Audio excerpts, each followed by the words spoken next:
does. You can't just punt on a Manny Machado prime year. He's a fourth-generation San Diegan, born and raised in the heart of this community. Passionate, opinionated, and always bringing you the real talk on your teams, your city, and everything in between. Braden totally knows his stuff. He's ready for the next step. That guy is good. Live and local, it's the Braden Surprenant Show. But I think Braden's one of the up-and-coming young stars in the media game in San Diego. Now, here's your host, Braden Surprenant. What's up, San Diego, and a happy Friday to everybody out there in America's finest city. I'm Braden Surprenant. He's Frank Marchese. We are the Braden Surprenant Show, live and local each and every day from 10 to 2 on San Diego's number one sports station, 97.3 The Fan. Excited for what should be a fun sports weekend throughout San Diego. We're in league play for high school basketball. If you hear the reports on Gwen and Chris, I'll be going to a high school basketball game tonight. I'm going to head down to St. Augustine High School to watch the Saints take on the Dons tonight in high school basketball. Looking forward to that later on. A friend and I are going to turn it into a nice little outing there, Frank. A little happy hour, little dinner at Underbelly, then walk over to the game. Should be a fun time. That's nice. Yeah, it should be great. Nice. You want to go to a high school basketball game, Frank? No, I'm not gonna third wheel on that. I'm good. You know what? Slap the floor. Exactly. I gotta slap the floor. Got to guard. Got to close out. close out. I haven't done that in a long time. Might have to do that a little bit for the Dons tonight. So it'll be fun. I'm looking forward to the weekend. Got a doubleheader tomorrow for USD basketball, women's then men's basketball. Another hard fought game for the women last night in San Francisco. The University of San Diego. They were down big early, as they have been on every single road match or road game. They came roaring back, took a lead in the fourth quarter, kind of lost on the final possession again. Another tough loss on the road. They'll be back in action tomorrow for the men's game. So it's a 2 o'clock start for the women's basketball team tomorrow at USD. And then for the men, it's a 6:30 start against Santa Clara, who's probably going to be a tournament team this year. And we'll talk more college basketball later on in the show today. UCSD got a big win last night. Frank, big win for UCSD over UC Davis. A much-needed win for the Tritons. And now they got an even more difficult opponent in UC Irvine on Saturday, tomorrow, at Lion Tree Arena. That's going to be a big game here in town. Aztecs are in action at UNLV on tomorrow, so that will be another good one. So we'll talk college basketball later on in the show. Got a lot to get to today, a lot of different topics to discuss, and I came with the heat today in the group chats. We had a lot of controversy in the group chats this morning, okay? I woke up with the fire. I chose violence this morning in my group chats, apparently, Frank. I chose violence. You know what it started with? What did it start with? It started with, well, the Phillip Rivers news happened. Yes. You guys see, we're going to talk about that later on this hour. It started with the Phillip Rivers news, and my friend who's a Bills fan trying to convince the Chargers fan, well, if they hire Phillip Rivers, we got to go to Orchard Park next year for Chargers and Bills, because the Chargers are playing the Bills in Buffalo next year. In which he said, he's like trying to get everybody excited, and then he's talking about the wings, and he's like, don't order ranch with the wings, though. And I'm like, okay, here's how this is going to go. He said, I did that last time, and it was like record stops, music stops, everybody's looking at me going, what is wrong with you? You're not from here, kind of attitude. And I responded with, it's funny you said that. My dad the other day, we were out as a family during the holiday break at the zoo, and I forgot, I think, we got a couple of things with, fries, and we got sides of ranch. My dad dropped the whole, if you order ranch, you're a child. And I was like, super insulted. I thought my brother was going to fight him at the table right there. And so I dropped that in the thing. I was like, well, yeah, Sam, they thought you were a child, dude. You don't have ranch with your food. You don't have ranch with wings. Apparently that's frowned upon over there in Buffalo. And then he was like all upset. It's like, oh, who got you up? I chose violence today. I'm ready to rock and roll. Started with that. Then it got to the, I can't remember the second topic. Then it got to them. Then it was chat divided on Luisa Rise. I had to throw my 2 cents in there, of course. Luisa Rise is a one-tool player. Anybody surprised why he hasn't been signed yet? Frank? I haven't No. been that surprised. Nope. He's a one-tool player. Not at that price, no. A one-tool player, $3 to $5 million. That seems fair. Guy hits really well. Other than that, it's not worth bringing back to the Padres, in my opinion, unless it's like unless it's almost free. It's a reason why he hasn't been signed yet. That was a huge debate. And then it turned into the last debate, and that was with our boss Adam about Phillip Rivers and being the whether or not he's a Hall of Famer. So I've just been throwing haymakers all morning. So that leads me into our first topic of the day. Now, last night, Frank, I got the text from Frank last night, just telling the audience. Mm-hmm. I got everything packed from 11 to 2, working on stuff. I don't know what to do with the first hour. I don't know what to do with the first hour. What's the most important thing to talk about? I don't know what to do with the first hour. And I said, we'll sleep on it. I'm telling you, something's going to happen in the morning that's going to get us fired up. And it got me fired up was the college football playoff announcement today. They're making changes to the 2026 college football playoff. Are they adding more teams? No, of course not. Why would they do that? They're sticking with 12, but they're still changing the way things happen in terms of automatic qualifiers and the way they seed things and all this other BS that really just benefits Notre Dame.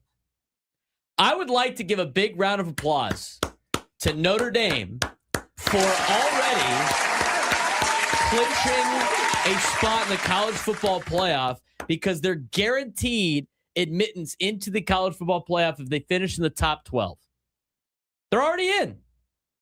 What are we making these rules for? This is stupid. Why does Notre Dame get like all this extra stuff for being a team without a conference so they can keep their own TV contract? It's college football. We must have the Notre Dame participation rule. That's a good one, Smash. Yeah. Are we kidding? Really? Anybody look at Notre Dame's schedule next year? I'll get to that in a second. All right, so they're going to decide to go to 12 teams. And here's the reason. Because you had the Big Ten versus SEC power struggle. There's another term for that in slang terms that would get me in trouble if I said on the radio. I think you guys know what that is. But the Big Ten and the SEC trying to see who's got more power, let's say. You got SEC Commissioner Greg Sankey supporting expanding to 16 teams, but he wants all these at-large bids because he basically just wants to have as many SEC schools in the college football playoff as possible. Why? Because every team gets $4 million to the conference, and that price goes up with every round that they participate in. Of course, he wants more SEC teams in the college football playoff. Big Ten Commissioner Tony Petitti would only agree to 16 if the SEC committed to 24 teams after 3 years. But he wants automatic qualifiers. The SEC doesn't want that because that doesn't guarantee that they get all their teams in the conference. Because you know why? Now they have to earn it. The SEC is the king of, we don't want to earn any championship. We just want it handed to us. And let's throw all the smoke and mirrors around about how much better we are than everybody else. And then you have them on the field this year, and guess what they do? For the third year in a row, they don't make it to the college football playoff national championship because when they have to earn it, they can't get it done. The only way the SEC wins is when they cheat. And they were doing it for years, and now that it's an even playing field, they can't even get to the final. Can't even get to the final.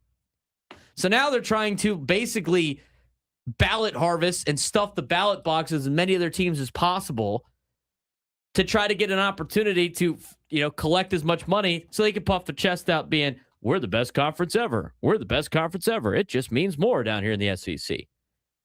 Unbelievable. This is a big problem because the Big Ten and the SEC control the future of the college football playoff because in order to stay in the college football playoff discussion, the ACC, the Big 12, and all the group of 6 schools, they had to agree to let the SEC and Big Ten have all of the deciding power in what happens in the college football playoff. How is that not a gigantic conflict of interest for a massive sports organization? And they get to decide what's going on when it comes to the TV media rights negotiation. By the way, that's what happened. All the group of 6 conference commissioners and the ACC and the Big 12 signed away their opportunity to make decisions on the college football playoff in the last media agreement. that the Big Ten and the SEC basically stole from everybody else. In March of 2024, the College Football Playoff and ESPN agreed to a 6-year, $7.8 billion deal that runs through 2031-2032. The contract was built with the 12 or 14 team formats in mind, but momentum had been building towards 16. ESPN, as the sole media rights holder, requires the College Football Playoff to declare any format changes by December 1st each year. The SEC requested and received an extension this year until January 23rd, further showing how unresolved the issue remains. TV money and deadlines are now dictating everything in college football. Everything in college football, which is a joke in itself. So, since these 12 angry men and women, I guess, in this little competition committee were arguing and cussing and discussing and could not figure out a way to, I don't know, make a balanced playoff that gives everybody a clear path to a playoff opportunity, because it's so simple, guys. It's so simple. They couldn't do that. They decided to make a couple of tweaks to the college football playoff and the 12-team playoff format. So what they're going to do, well, the number of teams stays the same. Who gets in will change starting next season. The Power Four conference champions are guaranteed college football playoff spots. Now, that wasn't what it was before. It was the 5 highest-ranked conference champions. That's why you got James Madison and North Texas, or who is it? James Madison, who else made, and Tulane made the college football playoff. Oh, God forbid we have 2 group of 5 schools in. This isn't fair. And that's because Duke won the ACC. They put that in before to be greedy, by the way. They did that before to be greedy, and then it blew up in their face when they got 2 group of 6 teams into the playoffs, especially since the Pac-12 died in the process. But they did that to be greedy. And so now they changed that, so the Power 4 conference champions are all guaranteed. So the ACC, Big 12, Big 10, SEC teams will all make the college football playoff. And then the best of the group of 6, which includes the Pac-12, by the way. So for every time that we get told it's a power conference, well, what's the most important sport in college athletics right now, Frank, that drives all the money? Football. That'd be football. And if I'm reading this right, they said 4 power conferences, right? Is that what it said? Yeah. The Power 4. Okay. So they do realize the Pac-12's back next year, right? I know. They know that. They know that, right? They know it's the Pac-12's back, right? So I thought they were a power conference. They are. But they don't get. How come they don't get an automatic qualifier then if they're a power conference? The blatant disrespect. There it is. Of the Power Act 12. There it is. There it is. It's unbelievable. Look, I've said it before. I'll say it again. I'll say it multiple times. It's better than the Mountain West, but stop trying to gaslight me into saying it's a power conference when the competition committee, which by the way has a representative from the Pac-12 there, have agreed and have said that they're not a power conference. All right, so let's just nip that in the bud right now. Okay, they're not a power conference. So the power conference champions are in, and then the next group of 60, whatever the best group of 6 team is. Now, if you're going to claim yourself as a power conference, you should probably have that spot, Frank. I would imagine you should probably get that spot. You should probably don't not get that spot. All I gotta say about that, don't let the American do it for you. Anyway, and then there's this rule: Notre Dame is guaranteed a spot if ranked in the top 12. Why does Notre Dame get special treatment over everybody else? Why? Well, because they're not in a conference, because they have their own TV contract. Why? Make them play the sport like everybody else. Make them do it. Hey, I know you got this great TV contract, but guess what? You want to compete in Division I football with us? It's time to join a conference and forfeit your contract. That needs to be what the rules are. You want to play big boy football and you want to be in Division I, then you better be in a conference. It's simple. Everybody's so afraid of Notre Dame. Why are you afraid of Notre Dame? Let them take their ball and go home like they just did for the bowl games because they're too prestigious and too elitist to play in a bowl game. Let them take their ball and go home and see what teams they can come up with to play. Go ahead. Go play. Go join the FCS. Go join a different league. This is D1 football. This is big boy football. You want to be part of big boy football? It's time to stop being independent. Join a conference. You want to make the college football playoff? Join a conference. This is big boy football, okay? This is not like, 1960s, 1970s football. Let's just make sure Notre Dame's taken care of because, they have the great movie about Rudy. Give me a break. With a great schedule they have. Notre Dame with a great schedule they have every year. So Notre Dame next year gets a guaranteed spot if they're in the top 12. ACC champion Duke would have made the playoffs this year. By the way, after this entire playoff you had, where the 10 seed Miami made the national championship and went to Texas A&M and beat their ass, and then beat Ohio State, everybody's darling, and then made it to the semifinal and won over Ole Miss, had 3 wins in a row, 2 against SEC schools and 1 against big bad Ohio State, that school would have not made the college football playoff this year. They wouldn't even made it. They would have been in the Pop-Tarts Bowl. They actually probably would have played in it because they're not elitists like Notre Dame. We don't play in the Pop-Tarts Bowl. We're better than that. But Miami would have not been in it, and then Duke would have been in it? Are you telling me? I'm sorry. All the power conference elitists out there, you're telling me Duke would have been more fun to watch in the college football playoff than Tulane or James Madison? Give me a break. It's like the same thing. Duke went 8-5. Joke. But let's make sure Notre Dame's taken care of. Now, here's the other thing I don't understand about this. I got a minute left before I got to take a break, and then I can tell you how bad the Notre Dame schedule is for next year. They play 2 teams with a winning record. They played about 10 teams that lost 8 games last year. But the last thing on the Notre Dame thing, this is what's dumb about this. If they finish in the top 12, well, if the committee doesn't think they belong in the playoff, wouldn't they just rank them 13?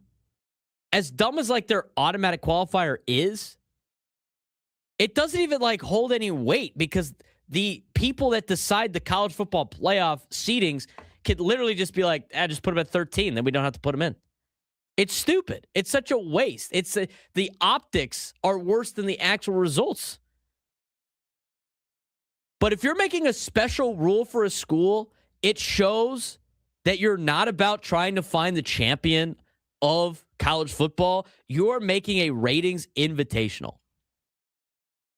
It's a special perk for Notre Dame, who refuses to give up their TV contract and refuses to join a conference. And the only reason why they don't want to join a conference, don't say it's tradition, it's because they're making a ton of money with NBC. It's time to give them an ultimatum and stop letting them pick and choose what's going on in college football as they load their schedule up with a bunch of deadbeat teams. I mean, just schools that are just collecting checks from Notre Dame to play them. 833-288-0973, 833-288-0973. They have such a simple solution. I don't need to give it. I've given it multiple times. We're off and running here on a Friday. I got Notre Dame's schedule. You got to hear this stuff. Again, round of applause. Congrats to Notre Dame for making the playoff next year. They just have to show up and they'll make it. I'll explain next when we come back on the Braden Surprenant Show. San Diego Zimmerman Sports Station 97 through the Fan.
Broadcasting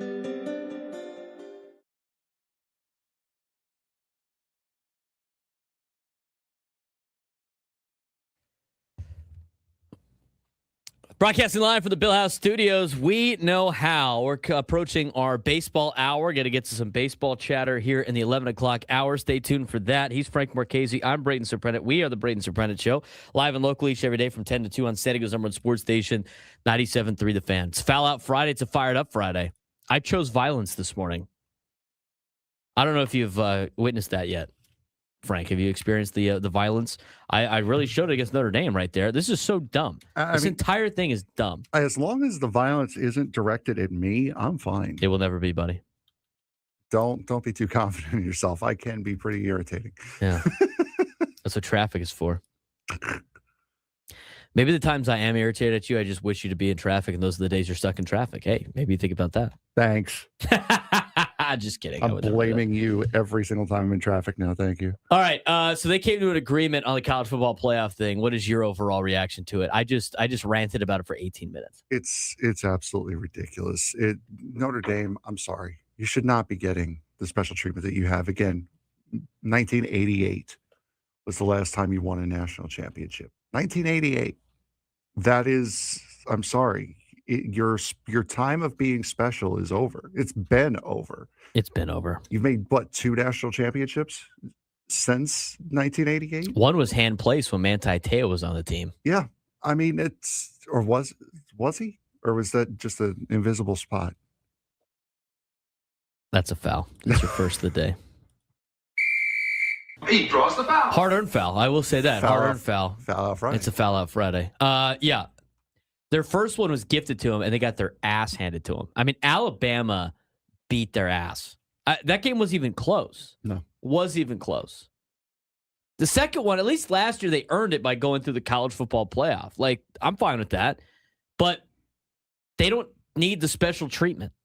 You either make the top 12 as an at-large or you don't. Those are the risks you take. Here's the problem. It's just society in general. You know what this is? The bigger picture society problem. We don't have any repercussions for actions. Everything's great. Everything's always great. There's no like downside to anything.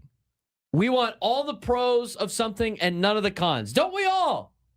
Notre Dame wants all the pros of being an independent as they make all this money on a TV contract, handpick their schedule, but they don't want the con of you might not make the at-large bid because you don't have a chance to make a conference automatic qualifier. But let's make sure. Why doesn't UConn get that?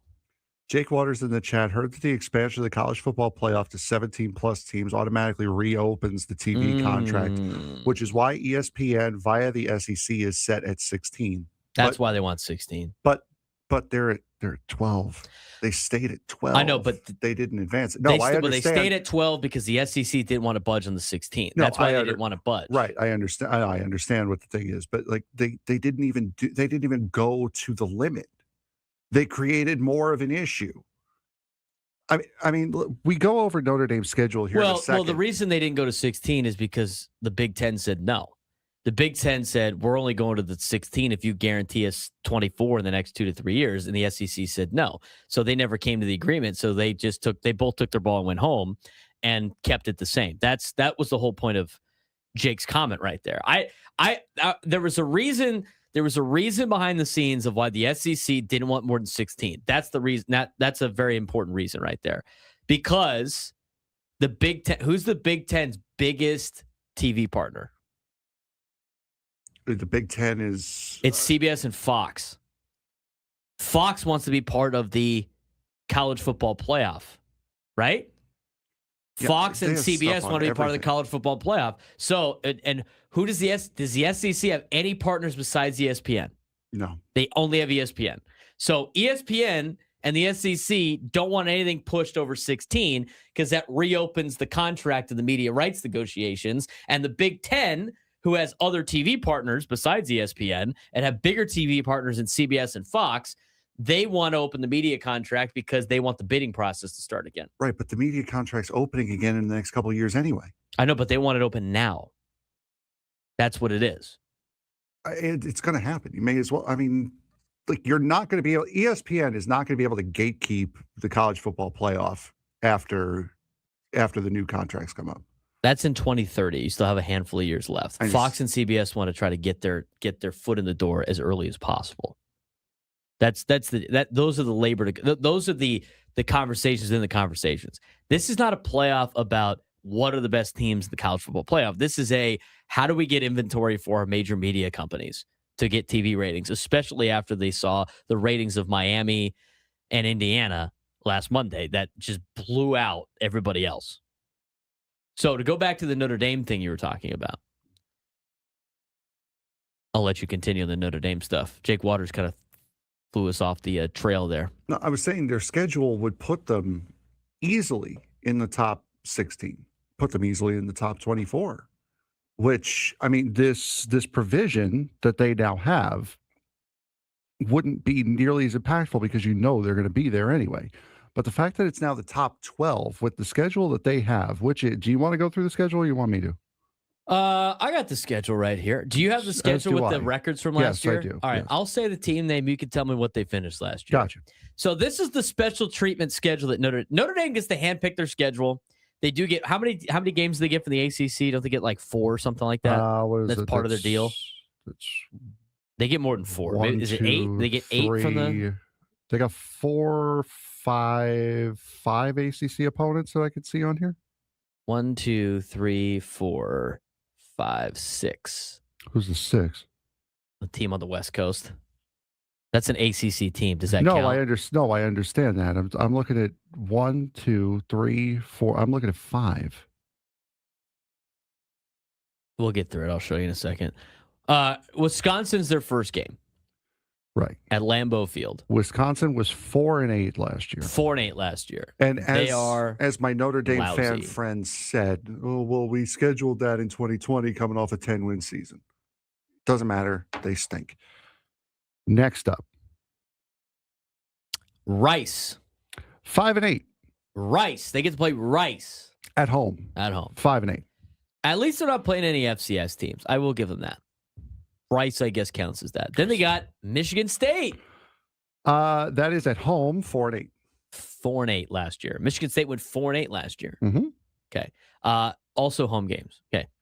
Then they find road trip, long road trip. A true road game. True road game for Notre Dame. Road game. September 26th, they got to drive down to West Lafayette, Indiana, and play Purdue. The Purdue Boilermakers went 2-10 last year. I will tell you this. If Notre Dame scheduled this for basketball, it'd be a great schedule. Minus Rice. Maybe they screwed that up because your next opponent also great at college basketball. That's the Verizon thing kicking in. This is their basketball schedule. Oh, they were going for their basketball schedule. Our bad. October 3rd, they get to go another road game. This is probably one of them that they have been issued by the ACC. They get to go play the Tar Heels in hoops. Oh, wait on. Football? You're playing them in football? 4-8. 4-8. Mm-hmm. Look, I would like to, by the way, before I show my biases, I would like to openly state that I hate TCU's non-conference schedule, and I think it doesn't challenge us, and I think our games are BS. I want to say that. Nobody has a softer non-conference schedule than TCU football. I will say that right now. Because we have North Carolina in Dublin, Ireland, and then we have Grambling State and Arkansas State. What a waste of time. I'll digress on that. Okay, North Carolina, 4-8 last year. Then another home game. This is not, I don't think this counts towards the ACC game. No, because it's not, because they're in the American Don't Call Me Athletic Conference. Stanford? Stanford's in the ACC. No, the game on Halloween. I'm not there yet. We're on Stanford. You went North Carolina and Stanford. Oh, I've got I don't have them in order. I have them in order. There's 4. The TBAs are 4 here. Oh, October 10th, they play Stanford. 4-8. 4-8. October 17th, finally, their first actual game that's good. They play at BYU on October 17th, who's ranked 11 in the country. 12-2. Yeah, fair. That's it. That's fair. It's good. Good schedule. Finally scheduled a good game. Rematch of the Pop-Tart. Oh, wait. Yeah, you said not to do that. My bad. Here's the other thing, too, by the way. If you were playing in a conference, you would have already played a game like this already. But you're not playing a conference. You have to handpick your schedule. BYU, October 17th. Nice. Good. Then they got a bye, October 24th. Then they play Navy in Foxborough. Hey, Navy's got a good record, right? Like Navy's same kind of level as Notre Dame. Yeah, again, the American Don't Call Me Athletic Conference, 11-2. Hey, that on a counts as neutral one site. of them. All right. Then they got Miami. All right, now we're getting somewhere. We got Miami on the schedule. Where's that game being played, though? Notre Dame. Notre Dame. All right, it's home game. Which, I mean, fair. If it's a home and home, they went to Miami last year, so that's if they're swapping back and forth on a home and home, that's what would happen. ACC game. 13-3. Okay, good. That's 3 in a row that are solid. All right. Yeah. Then they play Boston College. 2-10. 2-10. Boston College. It's another cupcake for you. Then you got your other ACC game, Saturday, November 21st. SMU. That's not bad. Where are they playing that game? In Texas? I thought SMU was Big 12. Oh, no, they're in the ACC. Oh, okay. So that's where I missed then. 9-4. It's not bad. At home. It's at home. And then they finish the season at the JMA Wireless Dome in Syracuse, New York. At 3-9. 3-9. I'm telling you, dude, if they played this schedule in basketball, they'd be legit. Be a legit schedule. It's terrible. You got a couple of good games in there, but everybody gets a couple of good games based on playing in a conference. Schedule pon. I agree with Nate Taylor in the chat. Notre Dame's schedule is brought to you by Little Debbie's Cupcakes. Little Debbie's. Yeah, that schedule. Christmas trees. That schedule with the records that I sent you didn't have the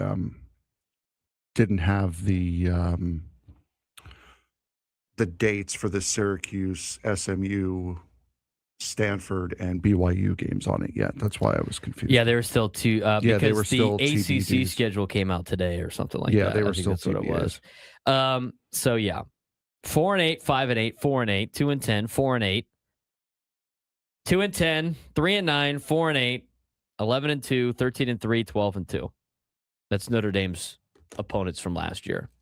That's assuming those guys like Smash the numbers. You think there's 2 losses on that schedule? they lose to BYU and they lose to Miami. Yeah, Miami and BYU are the only 2 that they could possibly That's lose. what they're losing. And guess what? There is a great possibility, because we got to take a break. We've gone too long on this. There is a great possibility that losing to BYU, they could lose to BYU and Miami, finish 12 behind BYU and Miami, and then take one of the spots from them. There's a possibility for that. Stupid. Now, here's a question for you. The Buffalo Bills. Speaking of unintelligent decisions. The Buffalo do not put ranch on me Bills. The Buffalo Bills. They fired Sean McDermott earlier this week. They had the worst press conference in the history of press conferences earlier this week. They have now scheduled an interview with somebody who actually played in the league last year at quarterback. And his highest level of coaching is high school football. Who is that person that the Bills scheduled an interview with? And is this a sign of pure genius or desperation? We'll talk about that when we come back on the Braden Surprenant Show, San Diego's number one sports station, 97.3 The Fan.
7:44 on a Friday morning. It's a Foul Out Friday. We're getting into baseball chatter here in the next segment or so. Coming up at 11 o'clock. Got a lot of baseball to talk about. In fact, we got some bold predictions we could buy or sell for 2026 that we'll get into after we take a look at our hot stove report.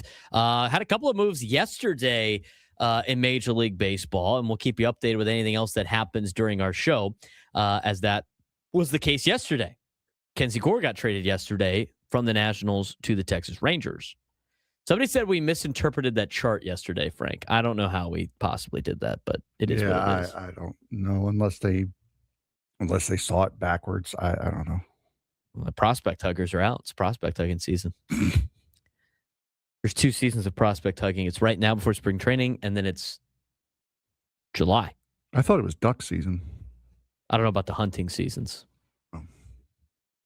Is it duck season? I don't know. You a hunter? It might be wabbit season. Wabbit? I'm hunting wabbits. I digress. All right. It's hunting coaches for a lot of teams, trying to get some coaching hires in the NFL. See how I did that? And the Buffalo Bills, seamless. It's radio, babe. You know, it's not rocket science. It's a lot more seamless when you don't like point it out what you did. You just kind of go along with it, you know?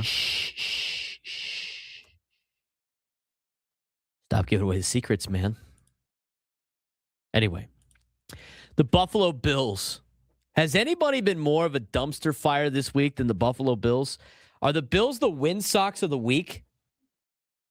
Bills might be the win socks of the week. I thought it was going to be like Colin Cowherd based on like his reaction to Indiana should never be in the college football playoff ever again going into the this season.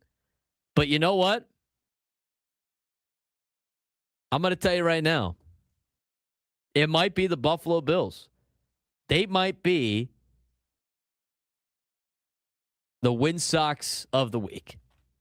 Because the Buffalo Bills decided to fire Sean McDermott, which in its own sense, kind of ridiculous. But you know what? If I heard a good justification for the firing of Sean McDermott, I'd be like, okay, let me have it. And you know what happened?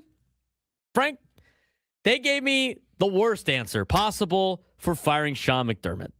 It wasn't like, hey, we couldn't get over the hump. It was, well, he lost to the Broncos, and the only reason why we were there is we were able to win despite our lack of depth that we have on this team. And therefore, we are promoting our general manager, who had to pick Keon Coleman a couple years ago as our first pick in a second round pick because Sean McDermott wanted him to. And then there's video evidence saying that showing otherwise. But they doubled down, and it just made it worse. And now, and here's the thing. I love Phillip Rivers. I'm a huge Phillip Rivers stan. I love the fact that he came back and played football this year. It was great to see. Gave me the chills watching him tear apart the Seahawks defense for a little bit. But I'm going to tell you right now, I have no idea what the Bills are thinking right now. Aside from at least you cast a large net, the Buffalo Bills head coaching search escalated in a big way with one eye-catching, unconventional name today, and that is Phillip Rivers. According to ESPN, the former Chargers and Colts quarterback is scheduled to interview for the job despite never coaching at the college or professional level. Rivers is currently a high school head coach at St. Michael Catholic in Alabama, making this one of the boldest head coach interviews in modern NFL history. Yeah, I would say so.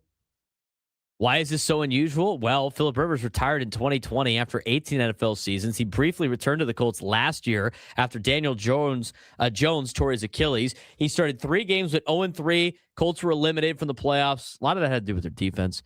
Since 1950, only one player has gone straight from playing to head coaching the next season. That was Norm Van Brocklin. I don't get it. I really don't. I mean, I love Phillip. I think it's great, but what in the JJ Redick is going on right now? Which, by the way, how is that even working out? And I don't know. I don't pay that close attention to the NBA. Not your week to watch the Lakers? It's not my week to watch. It's not my last 2 years to watch the Lakers. I mean, how has it been going? Does he even do anything? Is it LeBron's team? Is it his team? Like, what's the conversation? I just don't know. So, but let's go look at the standings, I guess. Lakers are the 6th seed right now. That's cool. They're just out of the play-in tournament. So is that cool or what? Yeah, I'd say. I guess. I don't know. That's cool. I don't understand why they would do this. Because here's the thing. The Buffalo Bills are not an organization where things stand with having a guy like Josh Allen and being close to making a Super Bowl. That is not an organization that could take a risk on a guy like Phillip Rivers with no coaching experience at the high level.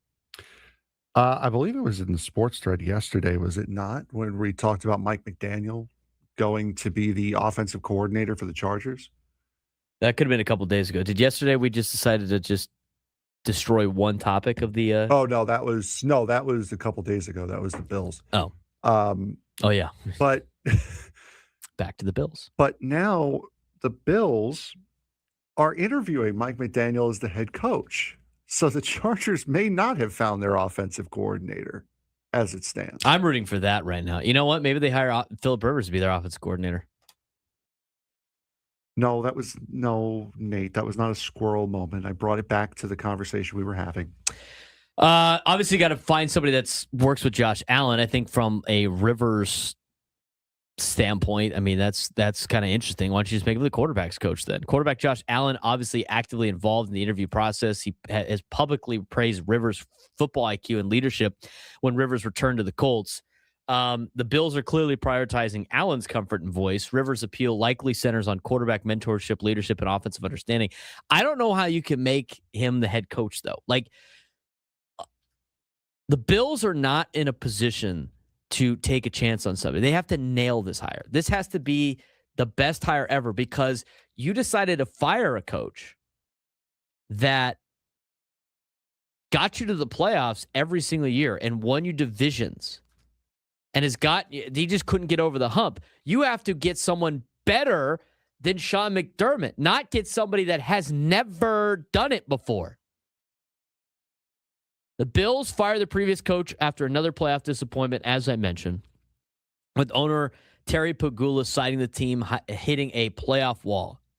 So the playoff wall is going to be replaced by Phillip Rivers. Like, you're talking about a guy that has never made a Super Bowl himself as a player.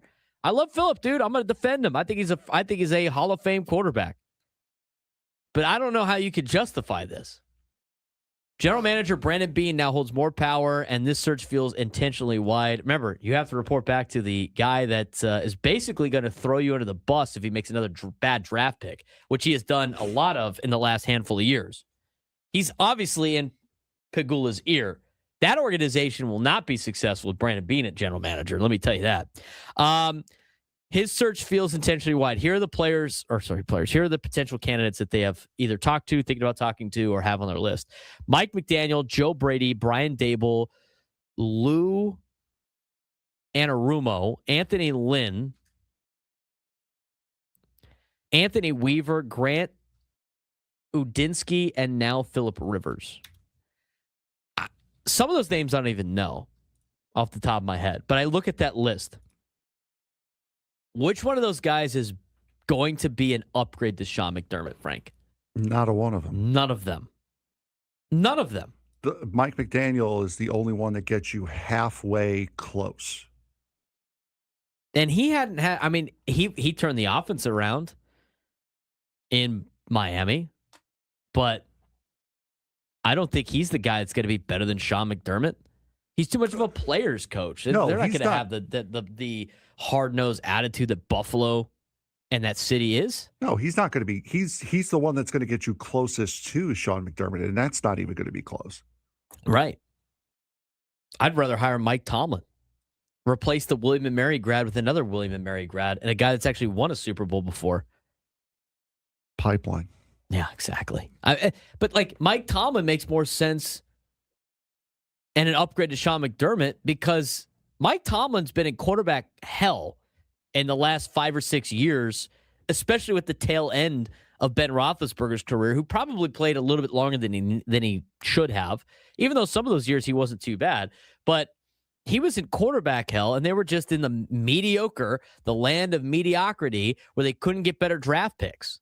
That is another thing too. You think about this, it has to be the correct hire from Buffalo, not just from the team standpoint, but you have a quarterback who has openly expressed his displeasure with the owner and the general manager of the team after the way they handled the Sean McDermott firing.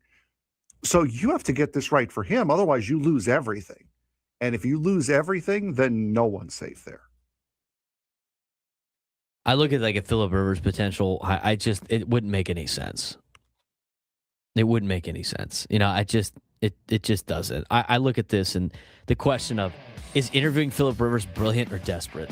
It's desperate. Yeah. I think it's a little desperate. Desperation. I think it just shows your lack of stability as an organization. And that always starts from the top, right? Teams don't win because the fish stinks from the head. And you're starting to see that with Buffalo. Sushi Sam, I'm sorry, brother. Bills are cooked. They're cooked.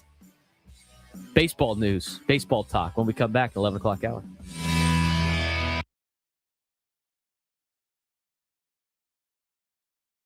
I'm going yard. Juan's pitching, I'm going yard. But this is the only one that swings it is Ethan. Hit the pitcher as hard as I can with the ball. He's gonna wear one, dude. Send a message. It's Base hit.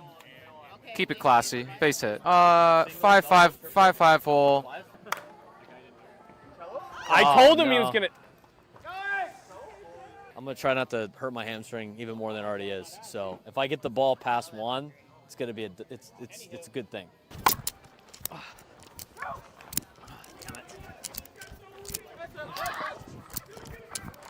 Step back, swinging first pitch. No matter the pitch, swinging.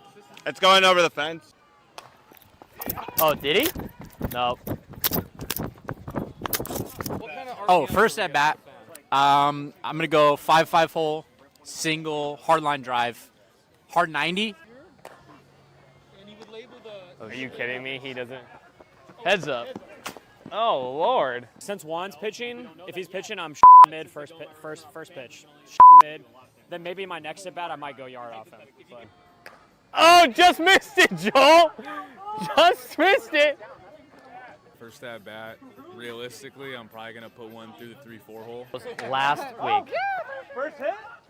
Nikki 3. I'm going yard. Juan's pitching, I'm going yard. But this is the only one that swings it is Ethan. Hit the pitcher as hard as I can with the ball. He's gonna wear one, dude. Send a message. It's Base hit. Keep it classy. Base hit. 5-5 hole. I told him he was gonna.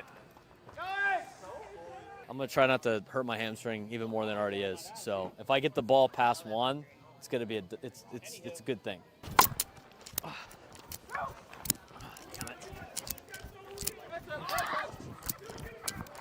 Step back, swinging first pitch. No matter the pitch, swinging. It's going over the fence.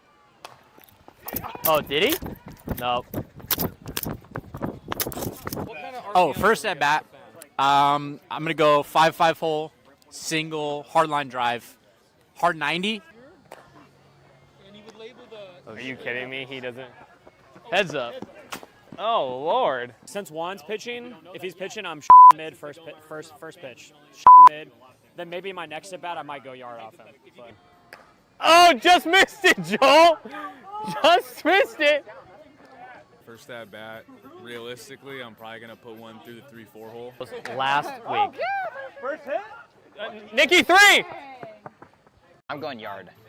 Juan's pitching, I'm going yard. But this is the only one that swings it is Ethan. Hit the pitcher as hard as I can with the ball. He's gonna wear one, dude. Send a message. It's Base hit. Keep it classy. Base hit. 5-5 hole. I told him he was gonna.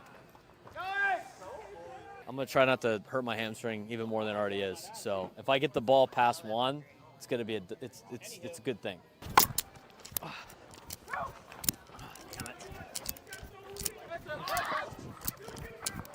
Step back, swinging first pitch. No matter the pitch, swinging. It's going over the fence.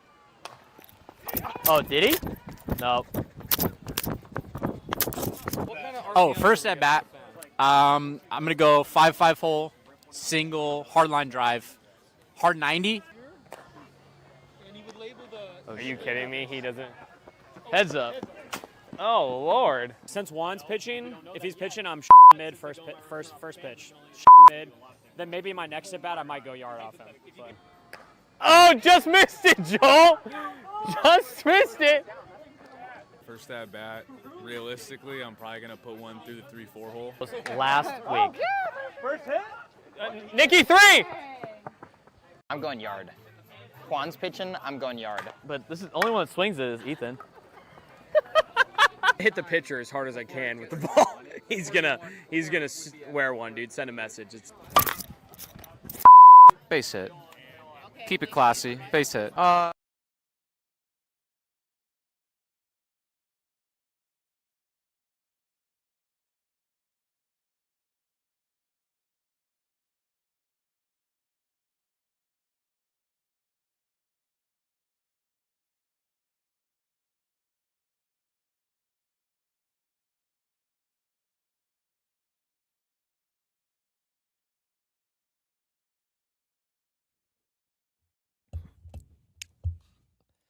$11 a.m. On a Friday, it's a foul out Friday. I've already handed out a couple of fouls. We'll hand out more as the day progresses. A little bit chillier of a day. We've actually had some January weather the last couple of days. Been nice, hasn't it? It's nice if I don't have to do anything. Like last night I didn't have to do anything. Last night was like one of the first times I didn't have to do any type of basketball, like West Coast Conference basketball. They usually play on Thursdays, but the women were out of town and the men played on Wednesdays. So I had a Thursday off, which was kind of cool. Made a pot of tea, made some healthy tacos. I've been making homemade tortillas that like don't have a bunch of crap in them. Nice. And the first batch I made were like kind of authentic flour tortillas. Mm-hmm. And so the calorie and fat content was a little high. So I have made a healthier version. Now, the healthier version is not to say they're not better than regular tortillas. Sell it to Craft Taco? No, I'm not. No, because when you go to eat out, you want to eat good food that tastes good. I'm waiting for the tacos. Where the damn tacos at? I've been having tacos all week, but I have made tortillas, and then like tortillas are flour, a little bit of baking powder, salt, and then lard of some kind, whether it be butter or whatever, and some water. Like that's like the basic stuff for tortillas. I'm sure there's a lot of different recipes out there. I'm sure a lot of people will say their own in the YouTube chat, but that's basically the recipe. So I went and did some research and found a way to cut out some of the fat to make it lower cal and less fat. Greek yogurt is such a cheat code for any type of eating better because it's zero fat. And so instead of, I cut the butter in half, replace it with Greek yogurt. I got great tortillas. Now, are they tortillas I want at a taco shop? Absolutely not. Absolutely not. But you know what? It gets the job done for the week. So I had homemade tortillas that are about 100 calories per tortilla and not high in fat, that are flour tortillas. I had ground bison.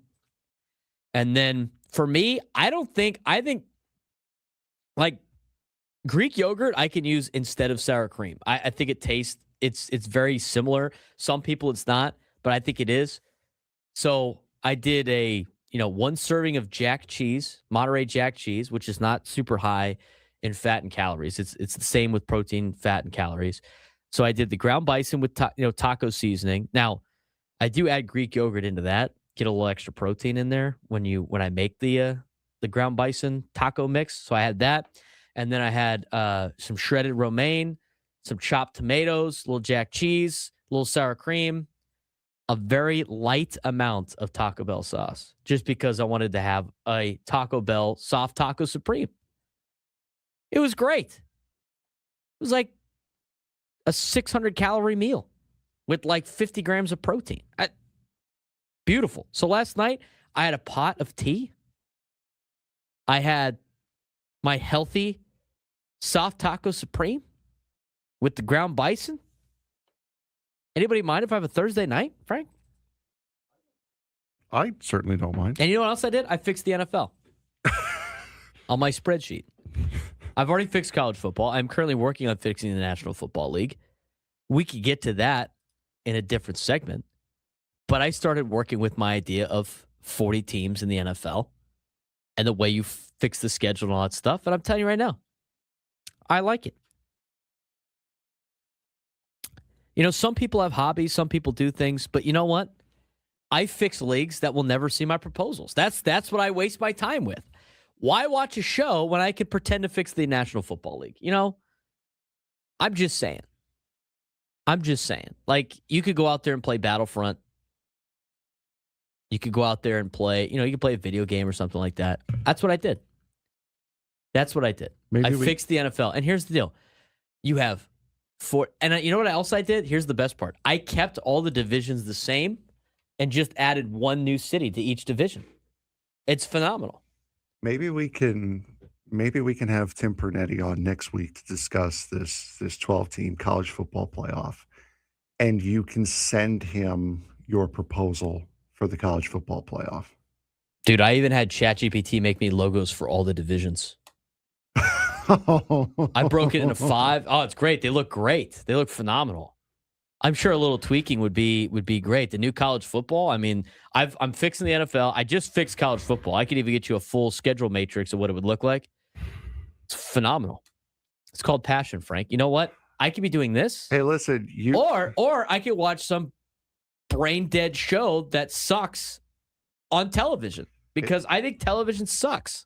Listen, you have fixing sports leagues. I've got trains and planes and models and stuff like that.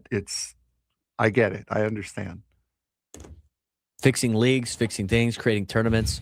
You wonder why I now have a red jacket. They are not ready. The Holiday Bowl people are not ready for my ideas. They're not ready. I too can draw. They're not ready. Pernetti is not ready for my proposal. They're not. They're not ready. It's simple. I can fix college football and the NFL and make them even more money than they're already making. It's not hard, guys. It's not hard. You know what? If I would have applied this kind of level of passion to my high school grades, I probably would have gotten to a better university. But TCU is the place for me. Okay. So I probably could have got more scholarship money. I probably could have not been in student debt when I left. I paid it all off, though. I don't have to worry about that anymore. I probably could be under Brett Yormark's wing right now. Yeah. I could. I'm just saying, I got it fixed. And here's I try to do it to my friends, and it's like I'm the meme where the dude talking to like the girl, and the girl's like uninterested. Yep. It's like that's me with my buddies. You're like, what? Oh, I can fix CIF in like 2 seconds. The problem with fixing CIF is you got to deal with admins and school districts that care about all the school districts. I need more of the Go Juice right now. What are you doing over there? I'm telling you, taking a hit of my McDonald's High C Orange. New NFL. Ready for this? You have the AFC and the NFC. AFC West. The only thing I did here that it's not, again, none of it's realistic because greed and money gets involved, and people don't want to take risks of what guaranteed money they already have, and they don't like sharing. But you would have. I added Salt Lake City. I added San Antonio. I added Toronto, Montreal, Orlando. St. Louis gets a team back. I added Memphis and Portland, and then I moved the Chargers out of LA to San Diego. I was trying to find cities that needed NFL teams. The problem was most cities that have NFL teams are small market cities anyway. So the AFC West, Denver, Kansas City, Las Vegas, Salt Lake City, San Diego. It's wonderful. This is going in our best of banter omnibus at the end of the year. It's evergreen. You can play this whenever you want. So you have your divisions. You have your 4 divisions of 5. South, Houston, Indianapolis, Jacksonville, Tennessee, San Antonio. North, same as the AFC North, add Toronto. East, same as the AFC East, add Montreal. In the NFC, you add Portland to the NFC West. You add Memphis to the NFC South. You add St. Louis to the NFC North. And you add Orlando to the NFC East. And this is what you do. Again, I already said, less games. 16 games for everybody. You break it into 2 halves. And in week 10, Frank, here's the best part. You do the Pro Bowl in week 10. You have Pro Bowl week in week 10. Go Aztecs. See, here's the problem with that. He's going to be too busy planning how to fix the PGA to be able to plan his own wedding.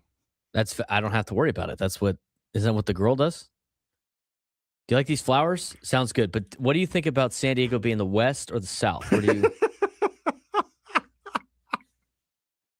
I'm asking more important questions. Do you like the centerpieces?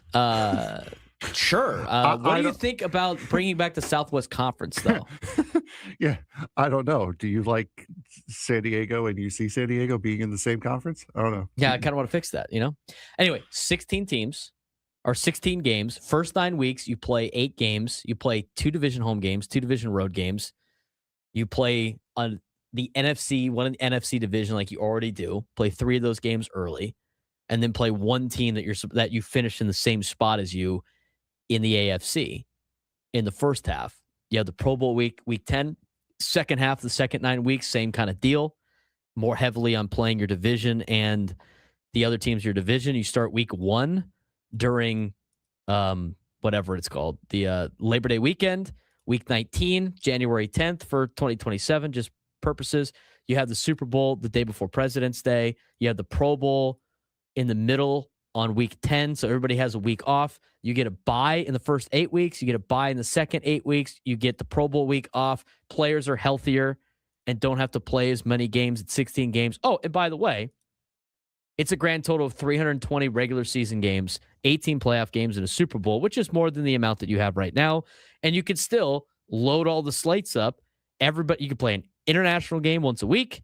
You got your Monday game, you got your Thursday game, you got the international game at 6:30 in the morning.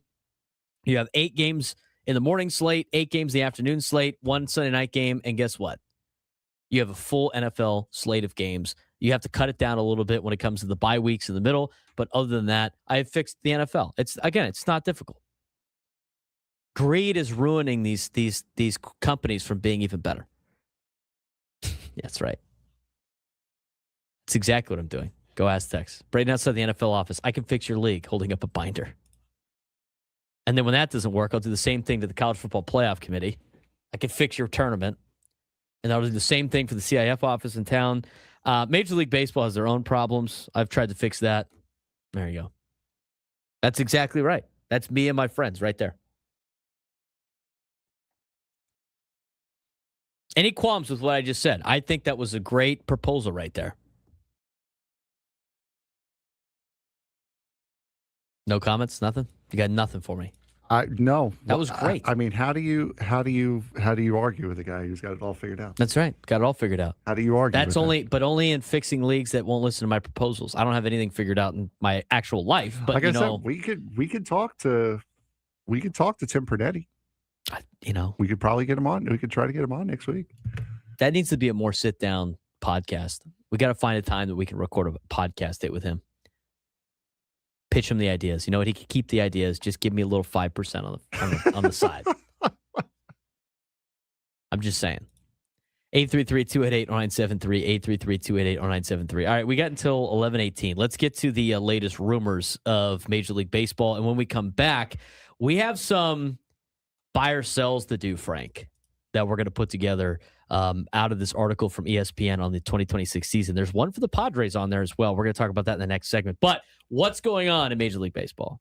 We'll go through these kind of quickly here. The Washington Nationals traded Mackenzie Gore yesterday to the Texas Rangers for 5 prospects, and reports are swirling that they might not be done.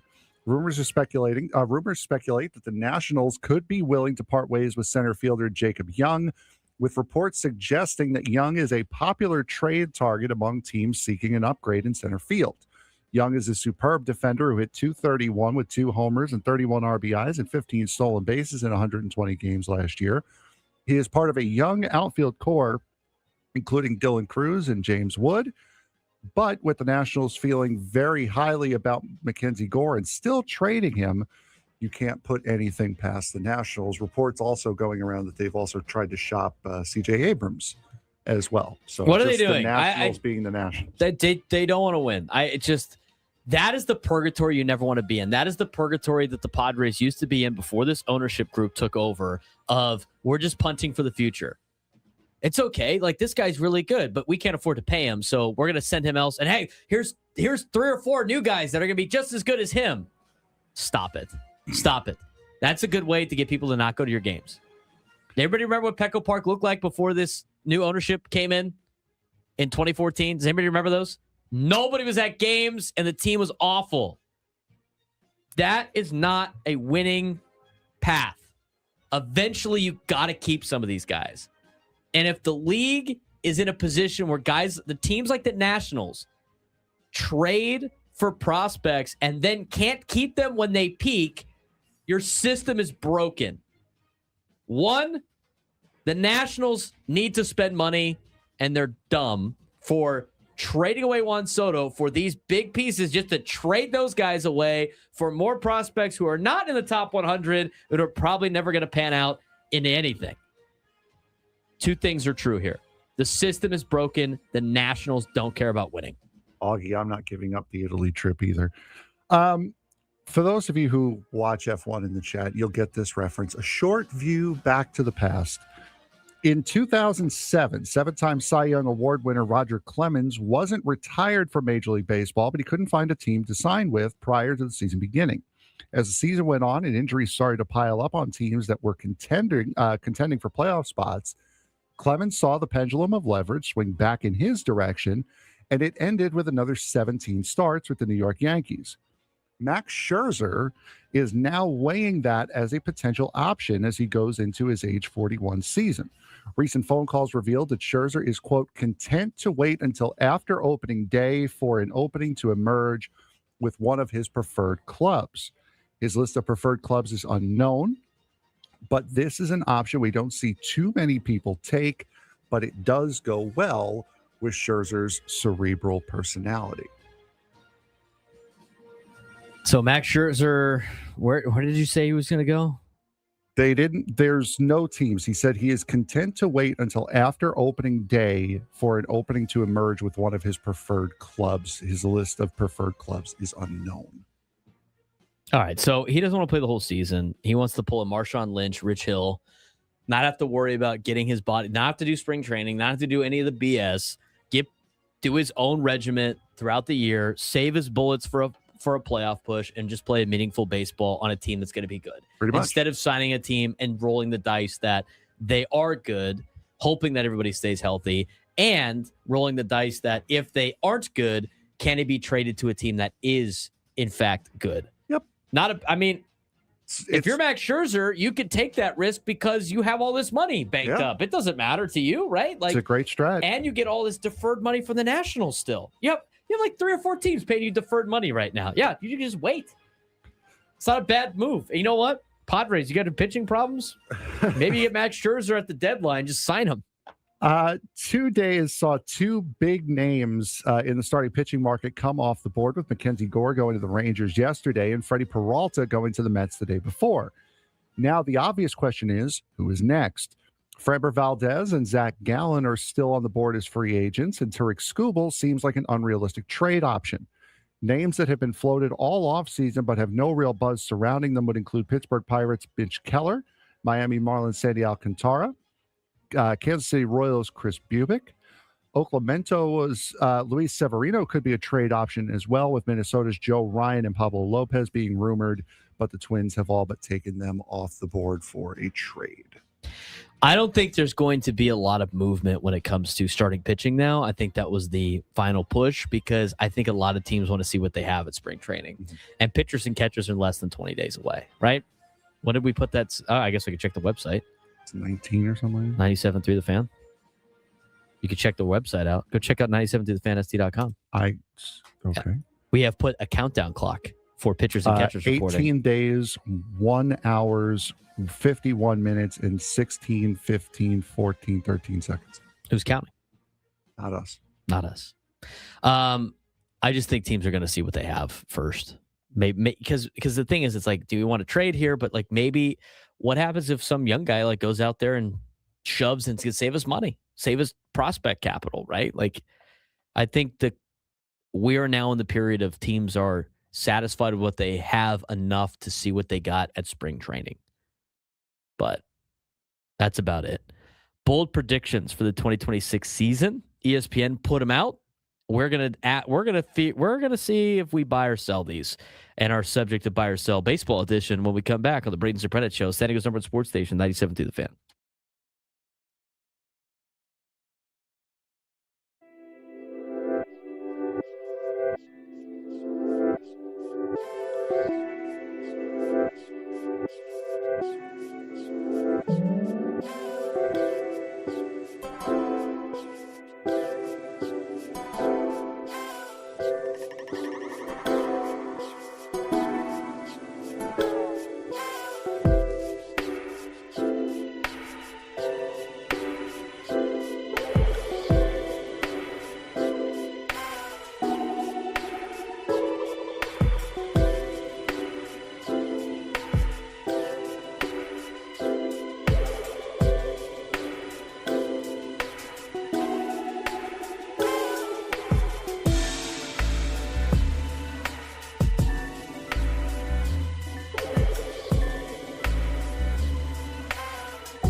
Broadcasting live for the Bill House Studios. We know how. I want to mention that all of our guests on 97 Through the Fan join us on the David P. Shapiro Fan Hotline. David P. Shapiro criminal defense attorneys helping good people regain control of their future when charged with a crime since 2010. Visit davidpshapirolaw.com.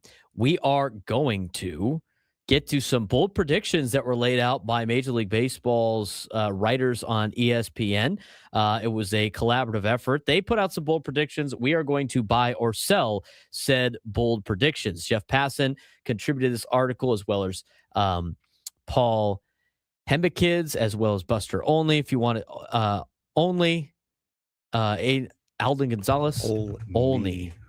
Yes, it is Buster Olney. I said it right the first time. Yes, you did. Jorge Castillo and a lot of other ESPN baseball writers. I think all of them throughout a big category that is a buy or a sell. And it starts with number one, which is a really interesting conversation when it comes to Major League Baseball and the arbitration market, and that's Tarek Skubal, Frank. Yes. Do you want to do the music for this? Or? Yeah, why not? All right. We like music. It's a Foul Out Friday. Exactly. May as well run something into the ground. All right, so let's start with the Tarek Skubal situation in Detroit. The bold prediction here is that Tarek Skubal wins his arbitration case and gets the massive raise he's asking for, despite how unpredictable arbitration hearings usually are. To me, I think this one's very interesting because Skubal has a case to get the massive raise that he has asked for. But at the same time, when you historically look at how arbitration cases go, most players, first of all, don't get a massive boost in arbitration. It's like a couple of million here and there. I think 10 million would be a max. And what did the Tigers do? They offered him $10 million more than he was making last year. Like, yes, Tarek Skubal should be making $30 to $35 to $40 million a year based on the market right now for what he's accomplished. He is probably the best starting pitcher in Major League Baseball. And if you want to have a debate about that, sure. I mean, Paul Skeens is in there also. But with all of that being said, go look at how arbitration works. The players hardly ever win. I'm selling this. And I'm doing it based on looking back at the history of arbitration hearings. It never really works out for the player. And at the same point, like, the Tigers have offered him a $10 million raise from what he made last year in arbitration. It's not going to jump $22 million to what Tarek Skubal thinks he's worth. And he's not wrong. He's probably worth more than that.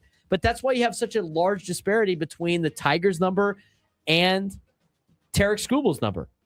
I'm selling this, Frank. And from what I know of arbitration, it's one or the other. You're either going to go with the player. There's no settlement in the middle. Yeah, The arbiter goes, they tell the arbiter, here's the case for the Tigers. Here's the case for Tarek Skubal. Here are the numbers. Here's what he made last year. You pick. It's at the Tigers number or is it Skubal's number? Yeah, there's no compromise in the middle. So, I mean, I don't see them. I don't see arbitration doing something as great as Tarek Skubal is. I don't see them. He's not like he's not a Shohei Ohtani type player in the fact that they are going to completely break off a new mold and start a new way of doing things just for him. I can't find like. I don't see him being a new standard bearer. I don't see him creating a new precedent. The highest hearing award was Vlad Guerrero Jr. He holds the record for the highest salary awarded in an MLB arbitration hearing. He won $19.9 million for the 2024 season. That's not a $19.9 million raise. That's just $19 million over the contract. And for the year. While many top figures settled, his 2024 case set the record for a one hearing, marking a $5.4 million increase over his previous salary. Yeah, so the Tigers are already offering to double what the previous record was. So I don't see Skubal getting $32 million. The next one. Here is one that would have sounded impossible a few years ago. The prediction says the Orioles are not done spending, and that by the time this off season ends, we will have a free agency winner and their biggest winner will be considered to be Hey, Birdland. the Baltimore Orioles. More than the Blue Jays? Yeah. I'm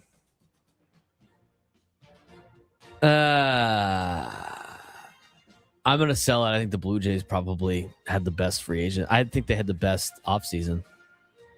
I mean, they have loaded up on a lot of players. I think the Orioles did a really good job for themselves, though, too. I think they come in a close second. But I got the Blue Jays now. I'm going to sell that bold prediction.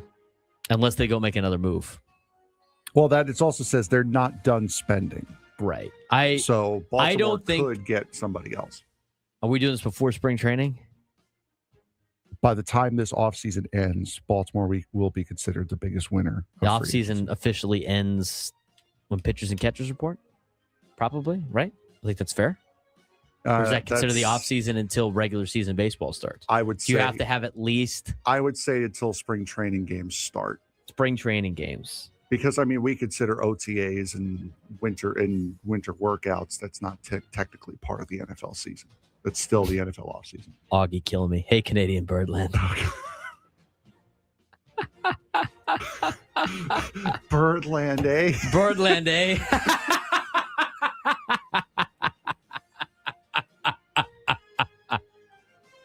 All right. Those were two comments of the day. Any? Nate and Augie. All right. Back on track. I'm selling that. I'm selling it. All right. Any fouls that the chat had up until this point have been eliminated. They've been wiped off the board. For the Eric Hosmer cameo. Good job, guys. No specifics here, just confidence. The prediction is that Padres general manager AJ Preller might makes a major move before the season, whether by trade or free agency, because standing pat is not in his DNA. I buy it. I 100% buy it. They're going to make something else. They're going to make something happen. Everybody continues to say that he's got something up his sleeve still. And that's not just like Kevin Acee and Dennis Litt. That's national media members that are constantly saying that about the Padres. That could also be national media that has been trained just the same way we are to expect the unexpected from him as well. The excerpt on the Padres on this article was written by Alden Gonzalez. SoCal he's guy. A good guy. He knows his stuff around the team. I think they're going to make something happen. He can't not make something. He just does it all the time. And there's some spots that still need to be addressed on this Padres team that he might find via trade. And the thing is they're going to still do something big. And they've done stuff big during spring training. Mm-hmm. I mean, I think he has until opening day, in my opinion, to do something big for this to pay off. And I think that's what's going to happen with the Padres and AJ Preller. I'll buy this. I will as well. I keep going back to that report from a couple of weeks ago that was on MLB Network that the Padres have several pans on right now. They just don't know which one to grab yet. All right, we got the Red Sox one here and a Yankees one. We'll go with, all right, so the Red Sox have invested heavily in pitching this winter, but the bold call here is that Boston still adds another significant bat before camp opens, essentially because they can't afford not to. At least one more bat. It doesn't say big bat. It says at least one more bat. I think with the way the American League East has all improved this offseason or have stayed the same, like the Yankees bringing back Bellinger was big. The Blue Jays have added, right? Baltimore, we've talked about being a contender for winning the offseason. I think with all of that noise around, and then then there's the Rays that aren't really doing anything. But with all that being said, I think it might be the Red Sox turn to make another move. I'll buy that. I think they add another bat. Whether it's free agency or a trade, I think they do add another bat to their lineup. With Cody Bellinger back in New York, the bold prediction is that the Yankees move on from Jason Dominguez before spring training ends, using him as trade capital to address another need. I'm selling that. I think they keep him. I've seen that name get flown around a lot. You would have to go find somebody else. I think it's taking away, and then now you have to fill multiple roles if you're using Jason Dominguez to fill other holes that you already have. I just don't see the Yankees doing that. So I'm going to sell that one. But that's first half of this buy or sell. We got 5 more that we got to get to. We're going to get to that when we come back as we continue on the Braden Surprenant show. A couple of things with some NL opponents. One of them is a name that was listed with the Padres earlier this week. But is it a different destination that this player might be traded to? We'll talk about it when we come back on the Braden Surprenant show, San Diego's #1 sports station, 97.3 The Fan.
11:41 on a Friday. Foul Out Friday. Although the chat's had some good comments today. Augie and Nate on it. Hey, Canadian Birdland. It's killing me, man. It's killing me. 833-288-0973. 833-288-0973. All right, let's get to the rest of this list of the bold predictions that ESPN.com put together for the 2026 MLB season. We're going to buy or sell them. I agree with the I think AJ Preller is going to make a move. Kevin Acee was reporting it around the winter meetings. I don't think they've just completely gone off of it. I think they're still working on something, seeing where everything fits, and I think something's going to happen before opening day. I think they're going to make a couple of moves that are via trade. We've seen it a lot, Frank. We've seen it a lot. Let's get to our next part of this 10 bold predictions for the 2026 rest of the 2026 offseason. We're going to stay in the National League West here for this one. The prediction connects two teams with clear needs. San Francisco Giants are looking for stability in the infield, and the St. Louis Cardinals are open for business. The call is that Brendan Donovan will be a San Francisco Giant. I can see that because the Giants need somebody. We've seen this conversation. We saw this conversation before, with San Francisco. Looking to get part of the action, right? We got that MLB.com report that they were looking to find a new second baseman. The Cardinals, we walked through the Cardinals' plans of when do you think they're going to be good, and I don't think Brandon Donovan fits into that description. And so I think it'd be a big move for the Giants because remember, it was either him or Nico Horner that the Giants were interested in. I think they pulled the trigger on it to try to compete with LA and San Diego and Arizona, who just picked up Arenado. Say what you want about how bad he has been. They're still making moves. And every team in the National League West is making moves to try to really climb right now and track down LA. And so it should be a very competitive division. I'll buy this. I think the Giants make this move. I see Brendan Donovan and Brandon Crawford very much in the same light. So I don't know why. Both named Brandon and Brendan? No. I don't know why I connect the two all the time, but I would not be surprised if Donovan ends up in San Francisco in the slightest. I know you said that last time we talked about this. Mm-hmm. Another trade prediction. The New York Metropolitans will deal Brett Beatty to the Seattle Mariners in a package that brings back pitching help while giving the Mariners a controllable everyday bat. I could see that working out.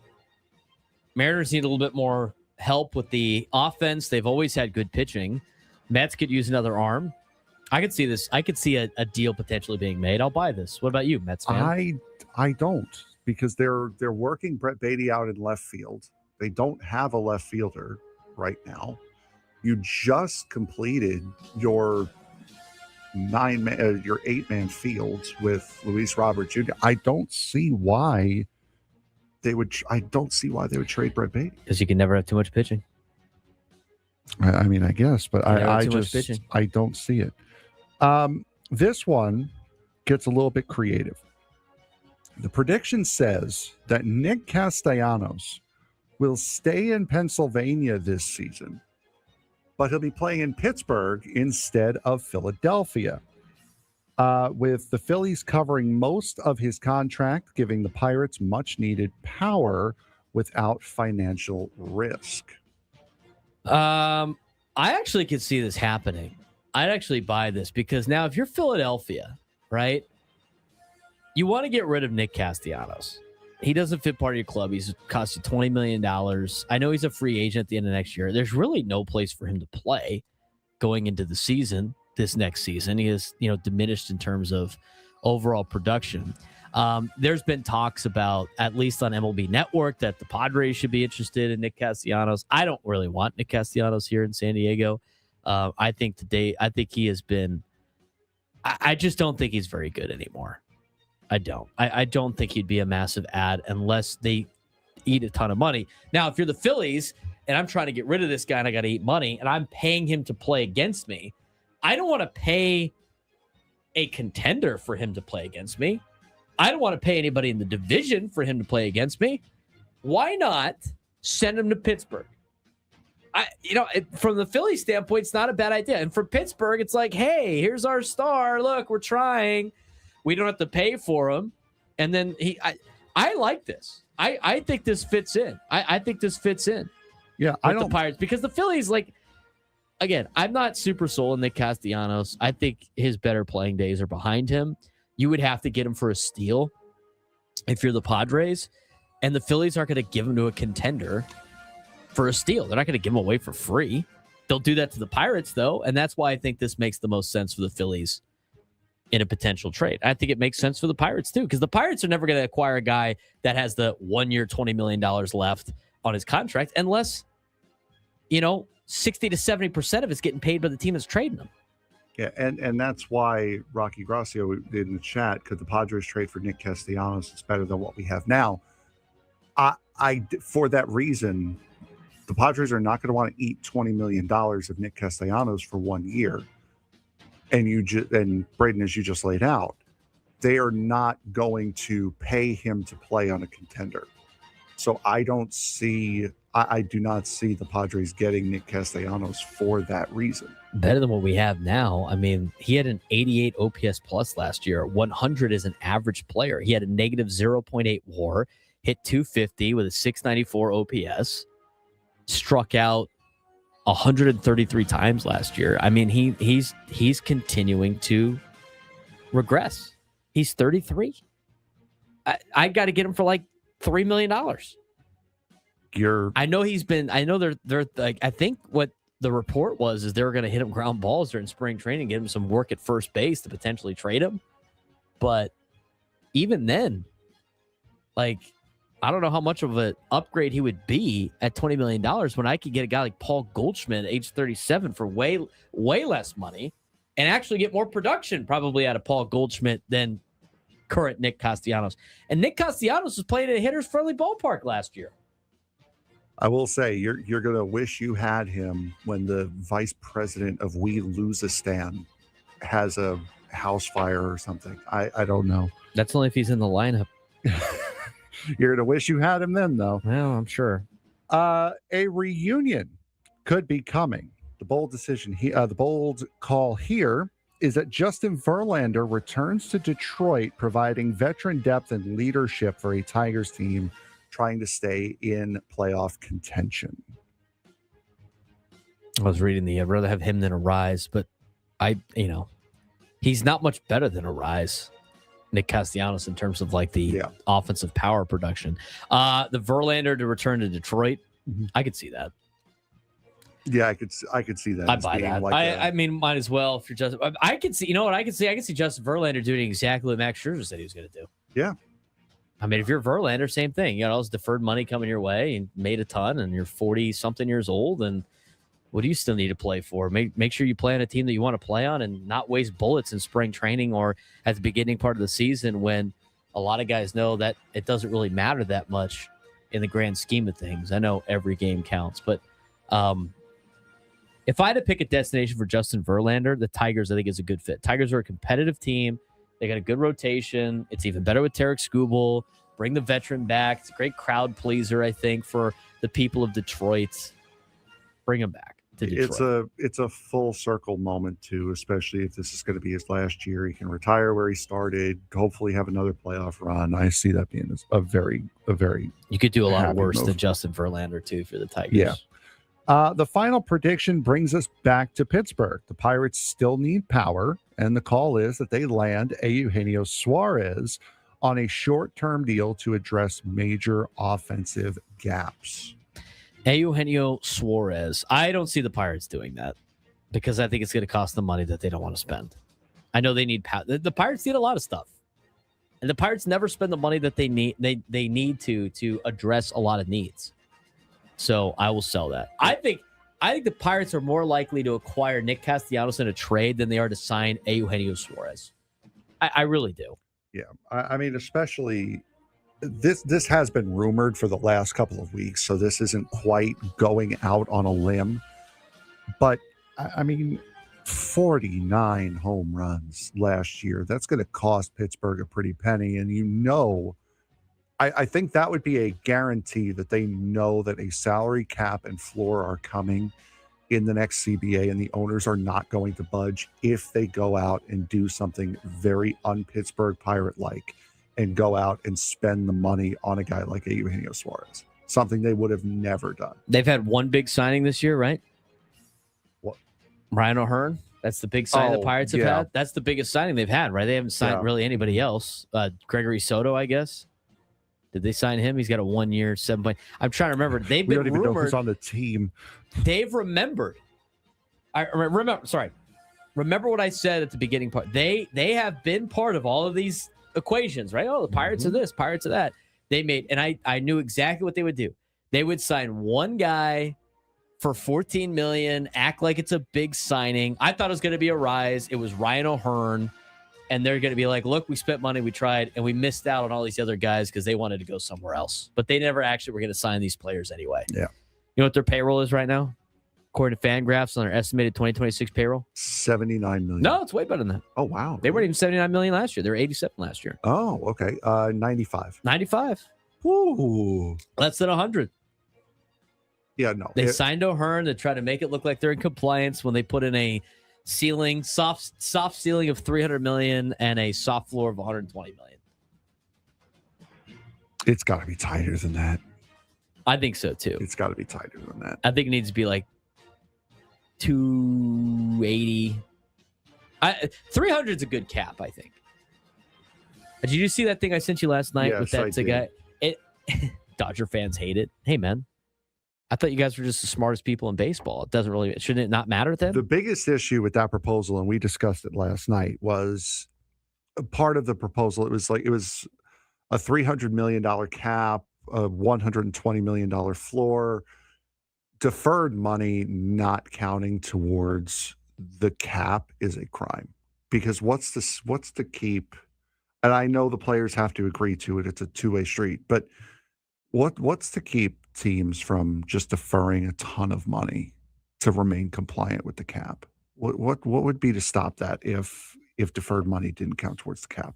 I think he said it doesn't affect the cap. I think that means I want to say that was put it because right now it doesn't affect the cap. Like a small amount does. I feel like that's part of you don't get the deferred money option on this deal. Okay. 300 million soft cap, 120 million soft floor. Teams over the cap cannot acquire any additional salary. Teams that do not reach the floor are ineligible to receive any revenue sharing. Repeat offenders lose draft picks and international free agents. Deferrals no longer affect the cap. I would make sure the deferrals are I would make sure that you cannot. That they're calculated. The deferrals cannot knock off the cap number. I think that's what he means. I would make sure that was the case. And then I would make it 300 million and 180 million. And I like the idea. If you go over, you could go over. There's no penalties, but once you go over, you are not allowed to acquire any players. You cannot add salary without cutting salary. I think that's fair. Noon hour when we come back, we'll get to the sports threads. A lot going on in sports halfway through the show. Braden Surprenant Show.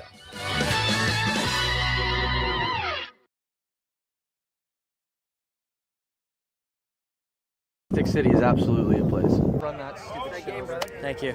Yeah. You want a shirt? That's so lame. That what?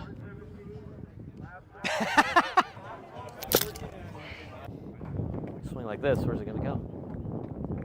Left or right? Yeah, I'd rather do that than hit it in a pie. I didn't ball like that a day in my life. So yeah, well, start now?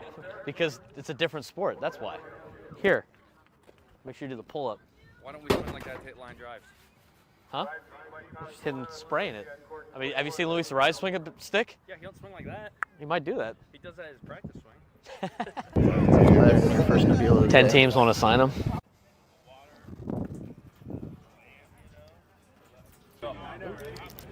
Nice piece.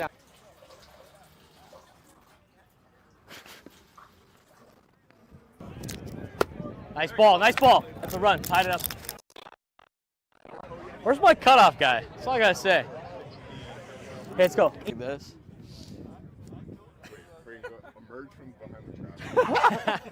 Tick City is absolutely a place. Run that stupid game, brother. Thank you. Yeah. You want a shirt? That's so lame. That what?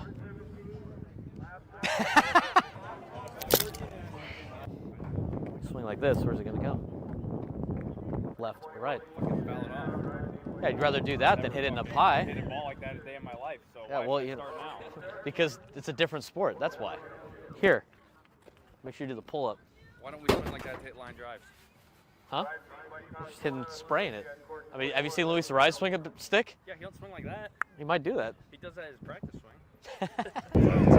Your first appeal of the 10 day. teams want to sign him.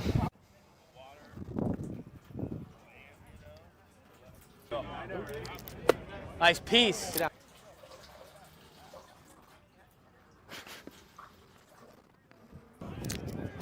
Nice ball, nice ball. That's a run. Tied it up. Where's my cutoff guy? That's all I gotta say. Okay, let's go. Like this. Emerge from behind the trap. Tick City is absolutely a place. Run that stupid game, brother. Thank you. Yeah. You want a shirt? That's so lame. That what?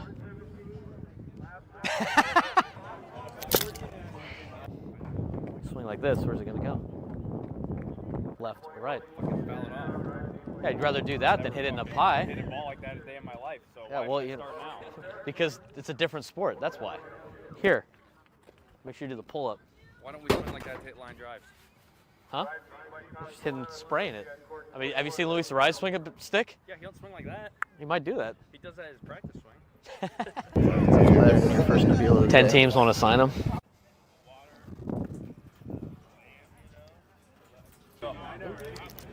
Nice piece.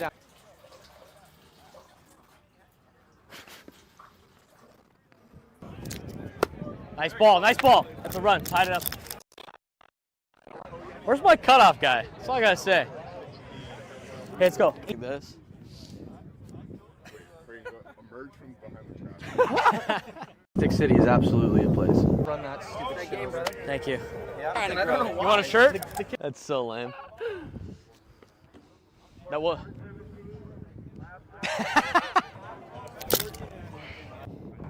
Swing like this, where's it gonna go? Left or right?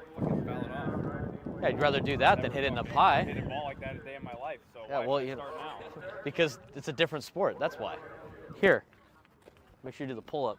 Why don't we swing like that to hit line drives? Huh? Just hitting, spraying it. I mean, have you seen Luis Ariz swing a stick? Yeah, he don't swing like that. He might do that. He does that as his practice swing. Your first appeal of the 10 day. teams want to sign him.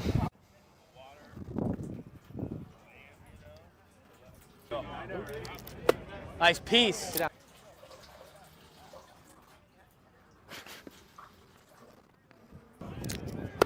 Nice ball, nice ball. That's a run. Tied it up. Where's my cutoff guy? That's all I gotta say. Okay, let's go. Like this. Emerge from behind the trap. Tick City is absolutely a place. Run that stupid game, brother. Thank you. Yeah. You want a shirt? That's so lame. That what? Like he You does. can't just punt on a Manny Machado prime use. He's a fourth generation San Diegan, born and raised in the heart of this community. Passionate, opinionated, and always bringing you the real talk on your teams, your city, and everything in between. Braden totally knows his stuff. He's ready for the next step. That guy is good. Live and local, it's the Braden Surprenant Show. But I think Braden's one of the up-and-coming young stars in the media game in San Diego. Now, here's your host, Braden Surprenant. New lunchtime hour on the Fan. I'm Braden Surprenant. He's Frank Marchese. This is the Braden Surprenant Show, live and local each and every day from 10 to 2 on San Diego's number one sports station, 97.3 The Fan. You can follow us on social media at B_SURP, at BSURP. Follow Frank Marchese at FMarks324 on social media as well. You can also follow the show at B_SURP show. Posted the meme that Juan put out. That was hilarious. Be sure to follow us on all social media accounts. We are there. Be sure to listen to us in podcast form. All of our shows get aired in podcast form, Spotify, Apple Music, wherever you get your podcasts. We're also streaming audio-wise live on the Odyssey app. You can hear us on any type of terrestrial radio, and we're live on YouTube. I got my YouTube page at B_SURP. There's a couple of people watching in there. We really appreciate that. We also have 97 Through the Fans YouTube page. Trying to grow both of those. If you haven't done so already, please subscribe. Costs you nothing. And we're going to be creating some more content for you starting in February, exclusive to YouTube. So we're looking forward to that. It is time. We're a little bit late on the sports thread. We're going to get to that in a second. I do want to remind everybody to listen at 1 o'clock for us to announce today's biggest fan for a chance to qualify for a night in our Odyssey suite at a future Padres game. With all the fan staff, register your name at 97throughthefansd.com/biggest fan in order to potentially have your name called. But without further ado, here's Frank Marchese with today's sports thread. You know that group chat? The one that's always blowing up with the biggest sports takes, debates, and breaking news? You got barbecue back there, and you didn't invite me? Yeah, we've got that too. Welcome to the Sports Thread, where we break down the top 5 stories in sports, just like you would with your crew. Oh, no! Disaster! What a bad idea! No filters, no silence, just real talk. Brought to you by QC Kinetics. Stop sitting on the sidelines. QC Kinetics gets you back in the game without surgery. To learn how, visit QCkinetics.com. All right, Frank, what do we got today on the sports thread? Lots going on. Yeah, the NFL coaching carousel keeps on turning. Number 1. Keeps on carouseling. As the Baltimore Ravens have hired Chargers defensive coordinator Jesse Minter as their new head coach, replacing John Harbaugh after 18 seasons. Minter, age 42, becomes the youngest head coach in franchise history and reunites with an organization he previously worked for as a defensive assistant. Known for rapidly transforming struggling defenses in both college and the NFL, Minter arrives on a 5-year deal with the task of restoring Baltimore's defensive identity and improving the team's postseason results, particularly in connection with quarterback Lamar Jackson. Given the Ravens' recent playoff struggles, do you think a defensive-minded head coach like Minter is the right choice to get more out of Lamar Jackson and this roster in the postseason? Well, he spent some time in the Ravens organization. There's only 8 players left. There's only 1 defensive player left when he was with the Ravens. He has been, with both Harbaugh brothers as part of their staffs, as mentioned before. I used to coach at Michigan, ran the defense at Michigan when Jim Harbaugh was there, was with the Ravens a little bit, with John Harbaugh, back with Jim Harbaugh with the Chargers, and now taking over the Ravens. The Ravens have done a lot of great things. Now, here's the thing. The Ravens said in the press conference that they basically were claiming that they made John Harbaugh who he was, and they could find the next one. So if this is the next John Harbaugh, then he should have a lot of success, and it should be locked in for the Baltimore Ravens. They're taking a big chance here. But going defense, that's kind of like where they've been at in that organization. So I can't really judge the hire. It sounds good. I don't necessarily know if he's a massive upgrade to John Harbaugh, who won you a Super Bowl and got you there and got you to the playoffs all these years and had all these numerous winning records. But if you're that confident that this guy is the next and you produce coaches, then they have nothing to worry about if you're a Baltimore Ravens fan. I mean, the next John Harbaugh has to come from somewhere, and it's usually a coordinator. So, I mean, it feels like an odd hire, but I mean, the great coaches all have to start somewhere. Number 2. Not really a question here, but the Indianapolis Colts confirmed that an FBI investigation is underway into the death of former owner Jim Irsay, though the team said it has not been contacted by investigators and has received no subpoenas. Irsay died in May at age of 65 from cardiac arrest. Reports indicate the FBI is examining his substance use in relationship with a California addiction specialist who allegedly prescribed painkillers and ketamine and was staying at the same hotel where Irsay had passed away. Irsay had long been open about his struggle with addiction, and ownership of the Colts has since been passed to his 3 daughters. Now, part of this is that I believe I read that the same doctor that was prescribing him this stuff way overprescribed. That's at least the claim. What he was taking, and this was also the same doctor that was overprescribing Irsay's medication was also the one who ruled that his death was of natural causes. Interesting. So this is just an interesting story coming out of the Colts about a sad topic. Yeah, for sure. So the FBI is investigating this are they investigating for foul play, or I believe so. Because the doctor had overprescribed, according to the thing. So the doctor overprescribed the medication for Irsay, and then Irsay passes away, and same doctor rules that it's from natural causes. Mm-hmm. That seems like kind of a conflict of interest in that sort of sense, but that's it does, doesn't it? I could see why the FBI is investigating this, especially since the guy is a billionaire and owns the Indianapolis Colts. And I mean, it's also, as it says, he had been open about his struggle with addiction, so it wouldn't be all that unique to see that a guy who had struggled with addiction his whole life has an overdose or something. So, I mean, it's just a sad situation around the Colts. Number 3. The NFL Players Association has fired longtime Associate General Counsel Heather McPhee less than 2 weeks after she sued the union and senior executives alleging retaliation, misconduct, and an effort to block her cooperation with a federal criminal investigation into union finances. McPhee, who had been with the NFLPA since 2009, claimed that she was sidelined and later dismissed after raising legal concerns and preparing to testify before a federal grand jury. The union declined to comment on the firing, citing personal matters, as scrutiny continues around leadership decisions and internal governance. What does McPhee's firing suggest about the transparency and accountability within powerful sports unions when internal whistleblowers raise concerns?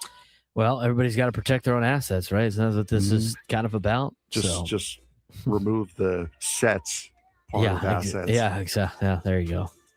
There it is.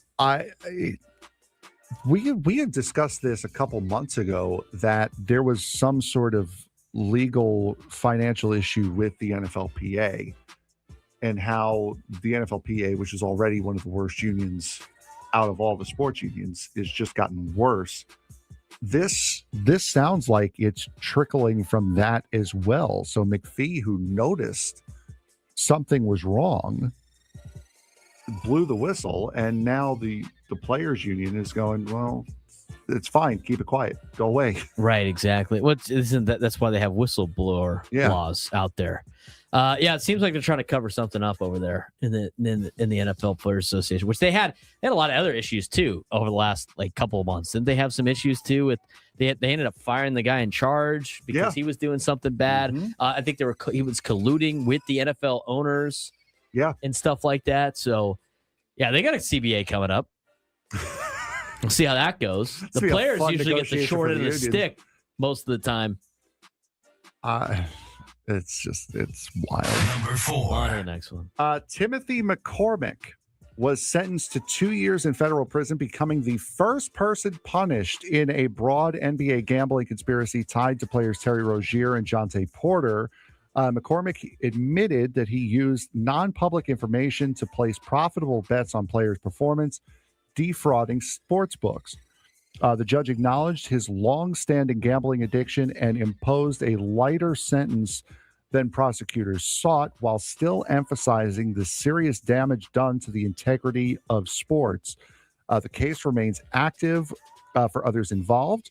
Rozier has pleaded not guilty and is on unpaid leave from the Miami Heat, while Porter has already pled guilty, been banned from the NBA, and is still awaiting sentencing. So this NBA story from a couple months ago has not gone away, and they have just now sentenced somebody to 2 years of federal prison time. And they're still investigating this. Yes. The FBI, right? There's going to be more coming down potentially. Yes. I can't wait for that. It's going to be fun. It's so interesting to see how this stuff. It's a double-edged sword, right? I mean, it's the downsides of gambling, but at the same time, with legalized gambling, stuff gets flagged now, Exactly. and now people are getting in trouble for trying to cheat the system instead of it being under the table and nobody knows about it. So it's a lot of give and take with this, but it's funny how much money the leagues make in gambling while also saying it's illegal to, like, why at the same time saying they're against it. It's a tough topic of discussion. Yeah, because they're making a ton of money with gambling. I said that yesterday. The NFL right now is fueled by fantasy football and gambling. I can add gambling to that too. People are more interested in the fantasy football and the gambling aspect of the NFL than just sitting down and watching a game or like having a favorite team. Yeah, I absolutely agree with that. Number 5.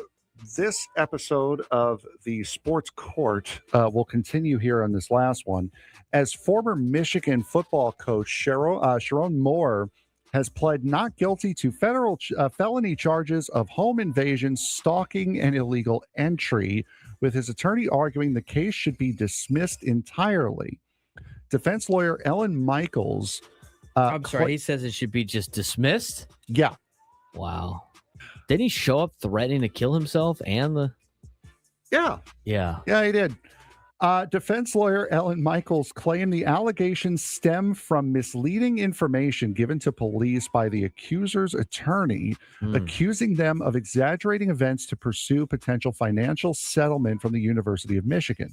Michaels acknowledged that Moore went to the staff member's apartment, but denied there is any evidence he was told to stay away or that he posed a danger, calling the arrest warrant deeply flawed. Moore was fired December 10th for an inappropriate relationship with a staff member and for lying during the university's investigation. Prosecutors allege Moore threatened self-harm while inside the woman's apartment, but the defense disputes that narrative. Court proceedings have been delayed as Moore's legal team seeks phone records and Title 11 materials, with hearings scheduled in February and March as the case continues. So Moore clearly is no longer in the mental state of a peanut and is now trying to just say, hey, I was in the mental state of a peanut. Please do not charge me with what I've allegedly done. Well, they're also it seems like they're claiming like it didn't actually happen.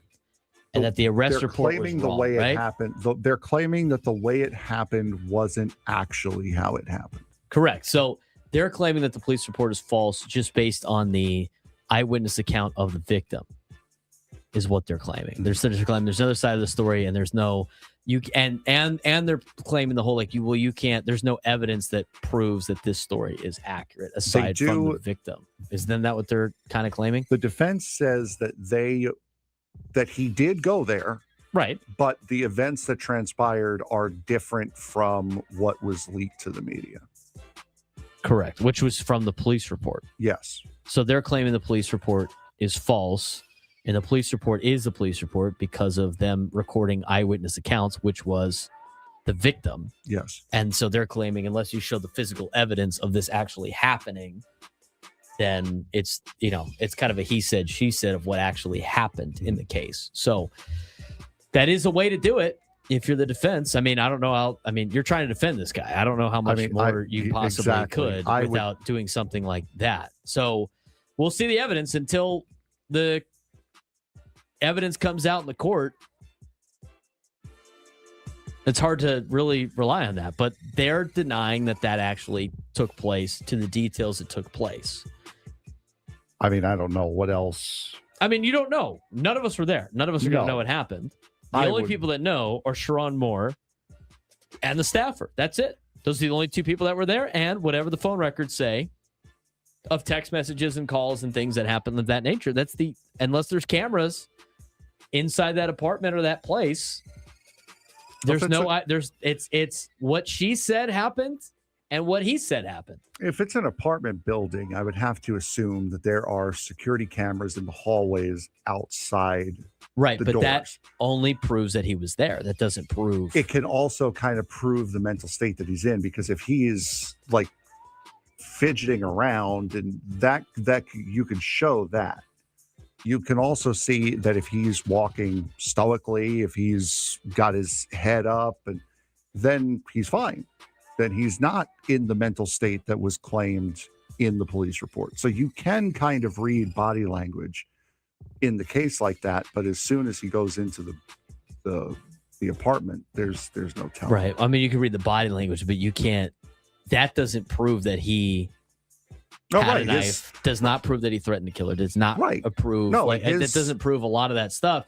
And that's where the defense is right now. And his demeanor could have completely changed when the second he went into the apartment. Go Aztecs. It's just a misunderstanding. Yeah, just a misunderstanding. I'm interested to see how this goes because they're going to have to find some evidence. And you know what? The defense has, if they can't find evidence to prove any of that stuff, then he's not going to get dinged for a lot of the allegations that were in the police report. And the police are just reporting in the thing what they were told by the victim when they interviewed her, as well as probably the comments from Sharon Moore in that particular interview. And if it doesn't match, it's a he said, she said thing. And then that's going to be hard to prove in the court of law. Now, it's up to the jury and what the judge has to say about that. But that's an interesting defense there for the defense, obviously. But that's the way you would play it, though, right? Yeah, I mean that's all you have. That's all you really have. All you have. It's prove it. I mean, obviously, him showing up there, like you can. Does that prove stalking? I mean, not if he's been there multiple times, right? Not if he hadn't put a restraining on. I mean, there's a lot of stuff in there that's going to be hard in the court of law. It's a fascinating story. It really is. And now knowing that, everybody's okay for the most part, right? And like looking back at it, it's going to be interesting what they pull up in that particular case. He went to that court hearing with his wife yesterday. Did you see that picture? I did not. He went to the court hearing with his wife, and there's Moore who's laughing and smiling. There's another woman there laughing and smiling, and then there is a third woman that's the closest to the camera that is deadpanned mad that she has to be there. And the comment on the picture was, guess which one is his wife? Oh, God. Terrible. But, I mean, thank you to QC Kinetics for sponsoring today's episode of Sports Court. Sports Court, Sports Thread. When we come back, we got a preview of the AFC Championship game. Are Abe's Broncos cooked? He asked the question in the chat. We'll answer it for him when we come back. Braden Surprenant Show, Standing Summer Sports Station, 97 to the Fan.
August on 97 through the Fan. Join us on the David P. Shapiro Fan Hotline. David P. Shapiro, criminal defense attorneys, helping good people regain control of their future when charged with a crime since 2010. Visit davidpshapirolaw.com.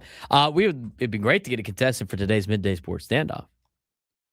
We're going to get to the Midday Sports Standoff in the next segment. 833-288-0973. 833-288-0973. And if you could take me down in sports trivia, you would be qualified for a chance to win our grand prize. 2 tickets to Sammy Hagar at Dolby Live at Park MGM. A 2-night stay at Park MGM Las Vegas and a $100 gas card. Sammy Hagar returns to Las Vegas with his best of All World's Las Vegas residency. Get ready to rock with your favorite hits from the Van Halen years, Sammy solo hits, and more. Only in Las Vegas this March 11th to the 21st and September 18th to the 26th. Dolby Live Park MGM. Tickets on sale now at Ticketmaster.com. It's time to break down the AFC Championship game. Are Abe's Broncos cooked? Let's get into it. All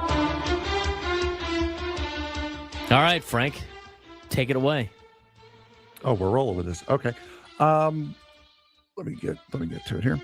All right, so let's start with the AFC. Let's do it. Patriots are on the road for the conference championship with rookie quarterback Drake May, his second first year. But yes, second year. With making his first road playoff start against the top-seeded Denver Broncos. Denver will be without Bo Nix, who's out with a fractured ankle, meaning that Jared Stidham will make his first start of the season with a Super Bowl trip on the line, something that hasn't happened since Roger Staubach in 1972. New England's defense has allowed just 1 touchdown in 2 playoff games, but May has 6 fumbles in those games, creating a fascinating contrast between elite defense and shaky ball security.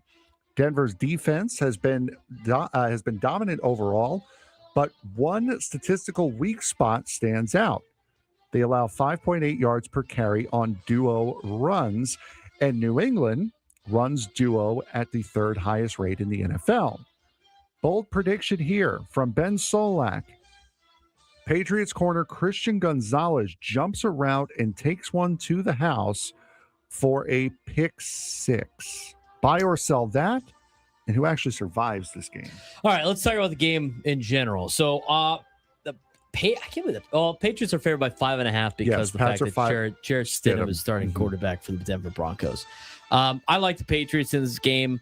I think they get the job done on the road. I do think playing on the road hurts them a little bit. I do think Drake May being a little bit too much of a turnover machine hurts them a little bit, especially with the Broncos defense that they have had. Now, you talked about duo running. Duo runs, they're a downhill running scheme that is now used in the NFL. Vertical double teams to the line of scrimmage, often described as power without a puller. So they're doing double teams on the defensive line and the linebackers, and the Patriots like to run a lot of that. Denver's not very good at stopping those duo runs. So it's kind of like it's a difference between inside zone. Instead of inside zone, hat to hat, you got a couple of guys double teaming, and you don't have to pull anybody from the line of scrimmage in order to do that. So from that perspective, let's talk about this bold prediction. Christian Gonzalez gets a pick 6 for the Patriots. That's a very bold prediction. I'm going to buy the fact that the Patriots get a turnover for a touchdown. I'm going to sell it that it's a pick 6 by Christian Gonzalez. Is that fair? I would say so. I think that's fair. Did you see Nick Foles' tweet from earlier this week? Yeah, once they found out that Drake May was out. Yes, that Bo Nix was out. Yeah, Bo Nix was out, sorry. Yes, Nick Foles said, listen, it's going to be tough. Winning with a backup quarterback, especially in the playoffs, is not easy. However, I can confirm Patriots do have a little bit of trouble with backup quarterbacks in the playoffs. Mm-hmm. Just ask me. So I think this is going to be a very, very interesting game. I like the Patriots in this game. I don't know if I'm going to go the 5.5. I think this one's going to be close. By the way, both games are on Sunday. By the way, this will be a 3 p.m. start Eastern time, 12 noon here on CBS and on Paramount Plus. I have to go with my gut here. I'm taking the Patriots. I like the Patriots too, but here's what needs to happen. Like the Patriots, they'll win if they don't beat themselves. New England, like Drake May, 6 fumbles in 2 playoff games. Hang on to the football. Yeah. Hang on to the football. It sounds like they're using a mental timer in practice to make sure that he can hang on to the football, not get crushed. Hang on to the ball. If the Patriots hang on to the ball, they're going to beat Jared Stidham. Make Jared Stidham try to beat him. First start of the season, it's an AFC title game. Sean Payton trust factor does matter, except for the fact that, you got to watch out for aggressive throws, quick game concepts, screens and running back outlets. I mean, Jared Stidham, to me, it's you got to run the football for Denver.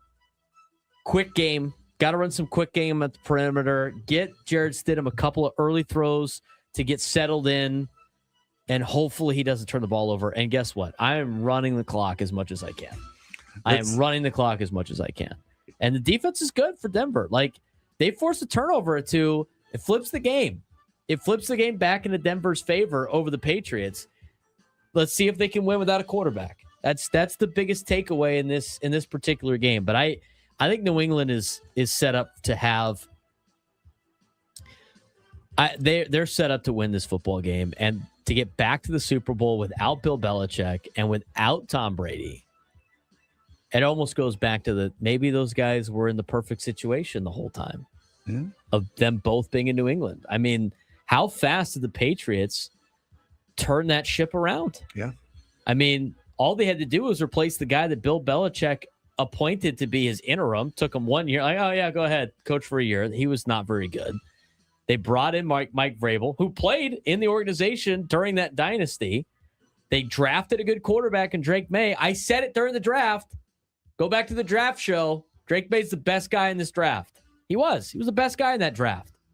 Watch him play here for North Carolina against Oregon in the Holiday Bowl. You got a good quarterback. You got a good head coach. Keep him upright. Patriots are treading in the right direction. And to make it to the Super Bowl this fast after not having Belichick or Brady is really remarkable for what they've been able to accomplish.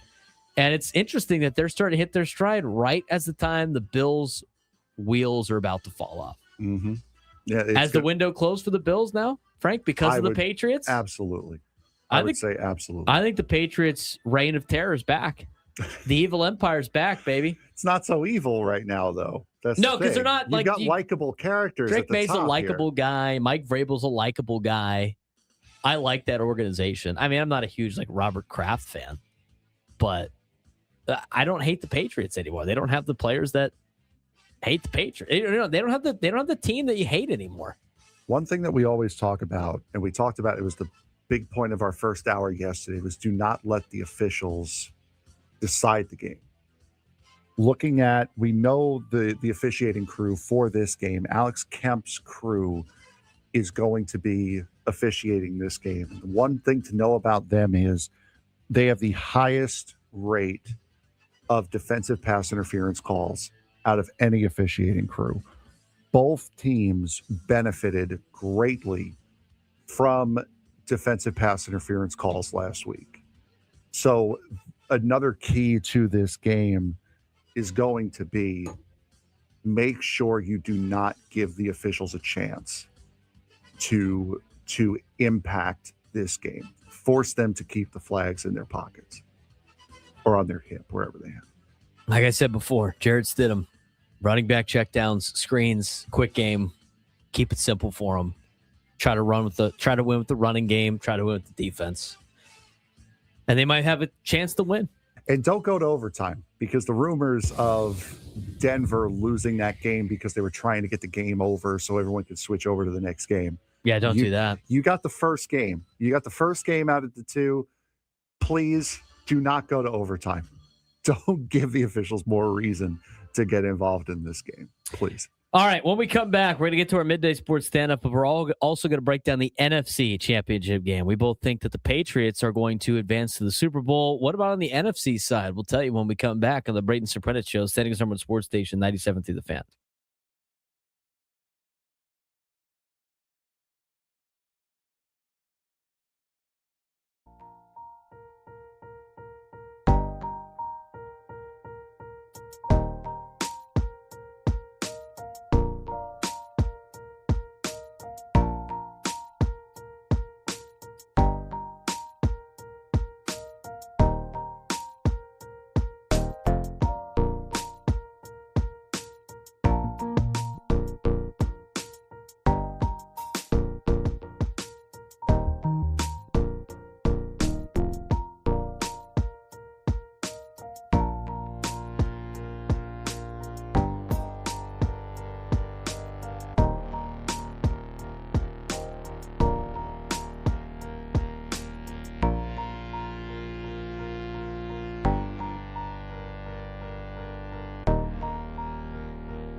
Need a contestant for the Midday Sports Standoff. 833-288-0973. 833-288-0973. Trying to get somebody qualified for a chance to go to Vegas. If you could take me down in sports trivia, you would be qualified for a chance to win our grand prize. 2 tickets to Sammy Hagar at Dolby Live at Park MGM. A 2-night stay at Park MGM Las Vegas and a $100 gas card. Sammy Hagar returns to Las Vegas with his Best of All Worlds Las Vegas residency. Get ready to rock with your favorite hits from the Van Halen years, Sammy solo hits, and more. Only in Las Vegas this March 11th to the 21st and September 18th to the 26th. Dolby Live at Park MGM.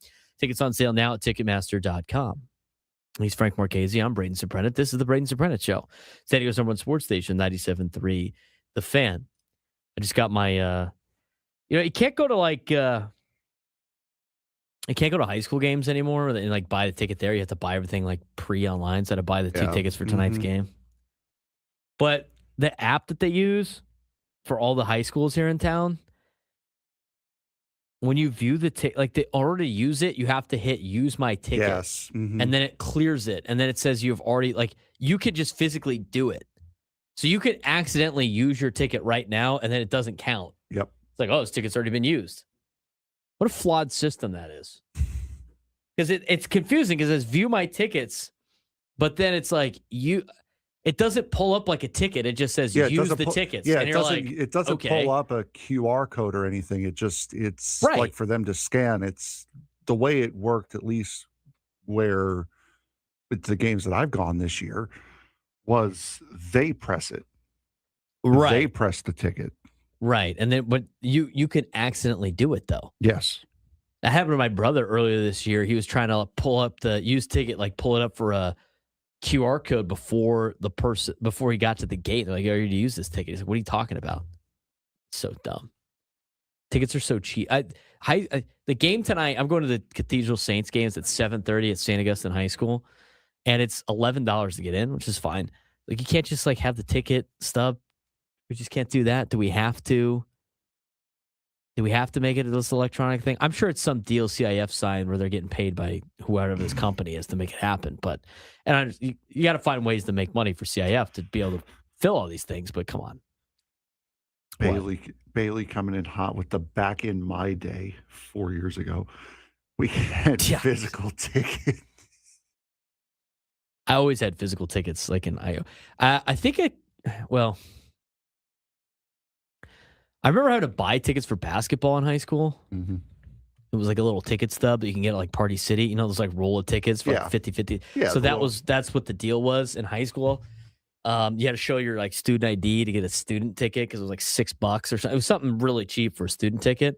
Football, if you were on the football team or not on the football team, but in the football program, like a freshman or JV player, you just wear your jersey, you got it free. And I think the students had to pay, if I'm not mistaken.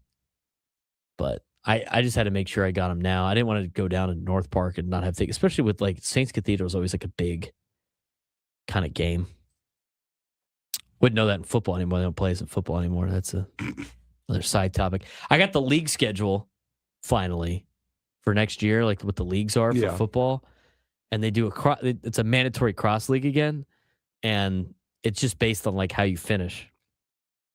So we finished in first, or it's the power rating. So the power rating put us 1, Lincoln 2, put Point Loma 3, and Mission Bay 4. That's the Western League for football next year. Yeah. And then there's 6 teams in the next level. So they go, listen to this for the city conference.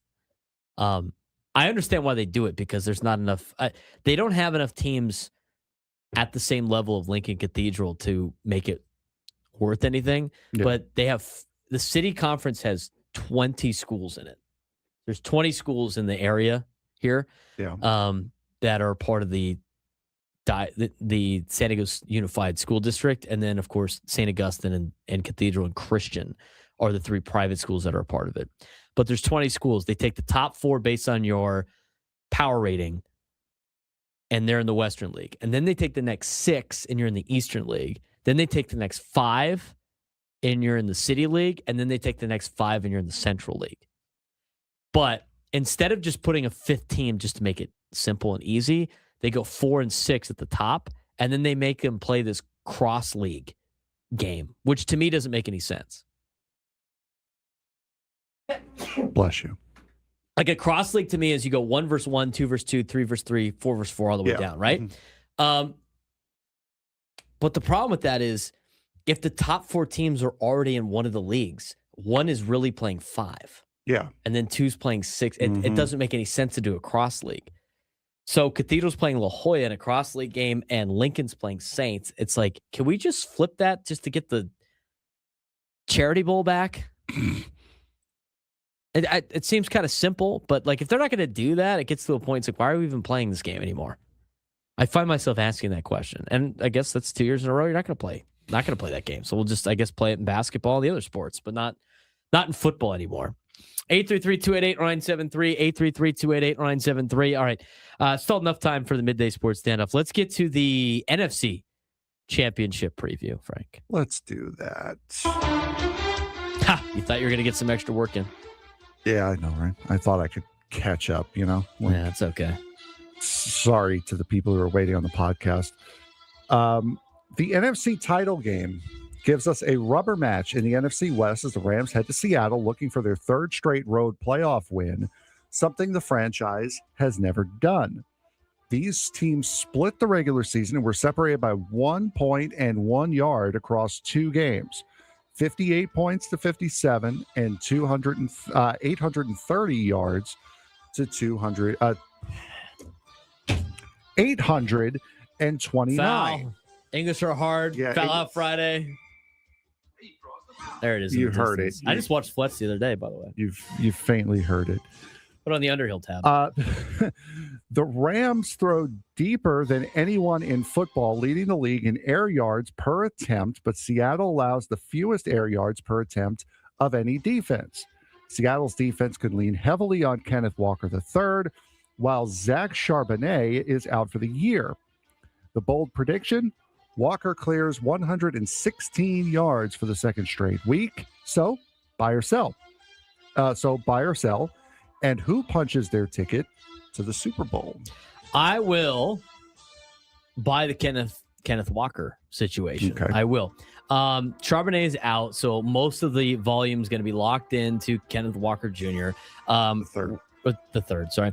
Rams defense is definitely vulnerable to the run and gap runs in which Seattle runs.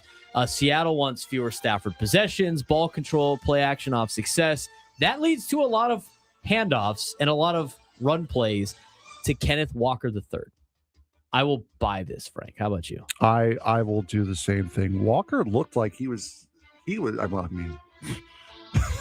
that whole Seattle team looked like they were having a field day against San Francisco last week. So it's kind of hard. They were playing the practice squad last week. It's kind of hard to say that, that Walker was having a good day specifically.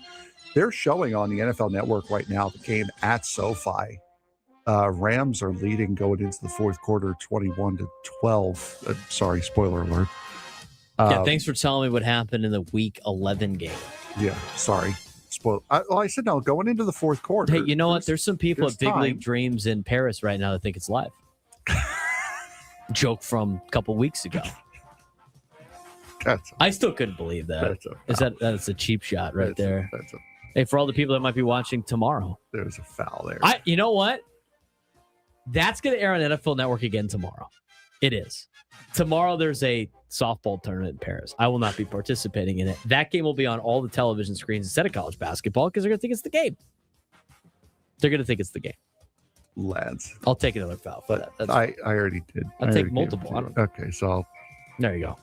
I'm at 3. You're at 3 or 2? Yeah, just give it 3. We got an hour left on the show. Cool. This feels like a game where the Seahawks keep feeding the rock to Kenneth Walker III until they stop him game. That's what I would do. It's also kind of hard to predict this game as well because of how dominant we saw Seattle being against the backup squad in San Francisco last week. Because you can't really, you can kind of take some bits and pieces from last week and say, oh yeah, Seattle's going to waltz through this game. But you can't really use last week as a meter for how good Seattle's going to be in this game. They've effectively had 3 straight weeks off without having to play a competitive football game. This is a team that they've seen multiple times. It is. Right? Yeah. I mean, the Niners were too, but the Niners were decimated in that game last week. Seattle and Los Angeles, these are two teams that play each other multiple times a year. This is the third meeting. I would expect a lot of adjustments, in-game moves. Like in the NFL, I'm sure a lot of I'm sure there's not a lot of tendencies in the National Football League. I bet you it's a 50-50 split. I bet you they're coming up with different formations and stuff all the time. It's not like high school and college where you can understand tendencies of the other team. This is going to be a very schematic chess match as the game goes on, with the adjustments made from the first two games that these teams have played and throughout the contest between the two teams. This is the third straight road playoff game for the Rams. Yeah. League high 74 rollout attempts for Stafford. They continue to move him out of the pocket. Colby Parkinson is emerging as a big-time performer for the Los Angeles Rams, 90 yards and a touchdown so far this postseason. As for Seattle, as mentioned before, Kenneth Walker is going to be the offensive centerpiece. The other thing, too, is Sam Darnold, at the end of the second half, I mean, his numbers were not very good. He had a pretty good game against San Francisco, again, albeit going against a very beat-up defense. But when you got the ability to run the football, keep it out of Sam Darnold's hands, because Sam Darnold is, as you mentioned in that game that's on NFL Network right now, he just threw a pick late in the game. Rams did pretty well against Sam Darnold. Spoiler alert. Earlier this season. So control the tempo with Kenneth Walker III. Protect your defense, which is what got you there in the first place. Keep him off the field. Keep Stafford off the field. Shorten the game. And for Seattle, that's a massive key to success. Here's some stats that matter in this game. Rams, as Frank mentioned, 8.9 air yards per attempt. It's the best in the NFL. Seahawks defense, the best in the NFL at allowing air yards per attempt. So that's going to be a major matchup in the game on Sunday, and something has to give in that particular matchup of getting the ball downfield and deep. They are the two least penalized teams in football. Got the Clay Martin crew. Penalty spike potential in this game. We'll see how that plays a factor into the NFC Championship. And you look at the takeaways. Rams win if Matt Stafford hits explosive plays early with the deep ball. Seahawks win if Walker dominates the pace. If the Seahawks control the ball, they're going to win the game. Expect it to be a one-score game. I think the Rams go into Seattle and they get the victory. I'm going to take the quarterback in both of these games. I took the quarterback, Drake May, in the Patriots game. I'm taking the quarterback over the defense in this game also. I mean, something's got to give. Like, the Broncos have a really good defense, don't have a quarterback. Seahawks have a really good defense, don't have the better quarterback. Where the other two teams, the Patriots and the Rams, don't have a better defense, but do have a better quarterback. It's going to be what gets you to the Super Bowl. Is it your defense or the quarterback in the National Football League? A debate that a lot of people have always talked about. As a defensive coach, you can win with defenses, but you got to have competent quarterback play. You want an example of that in a big game? Look at Texas Tech. Got to have competent quarterback play. So I'm going with the Patriots, and I'm going with the two road teams to win on Sunday. This game is a 3:30 p.m. kick. It'll be on Fox. Seattle favored by 2.5. I'm going to take Seattle. I think Seattle overall, I think, is a little bit better of a team. I know we were talking earlier about the Rams and how they were probably the best team in the NFC earlier this season, but with what Seattle has been able to do, especially later on in the season, winning big games, they could have just beaten San Francisco last week, but they just destroyed them. I'm going to be taking Seattle, and remember, they split. They, as mentioned before, they split the two games in the regular season. Each game, the home team won. So I'm going to take Seattle at home in the home of the 12th man. Patriots are a safer pick. Broncos the scarier pick. Seahawks are the steadier pick. Rams are the more volatile pick. Backup quarterbacks, ball security might decide the championships. All right, Sam Darnold's still a little banged up too. Yeah, he is. See how it plays out. We'll see on Monday about that. We talk about the Super Bowl for 2 weeks. Just kidding. I'm not talking about the Super Bowl for 2 weeks. Most hyped up game ever. 833-288-973. 833-288-973. College basketball when we return. Final hour of the show.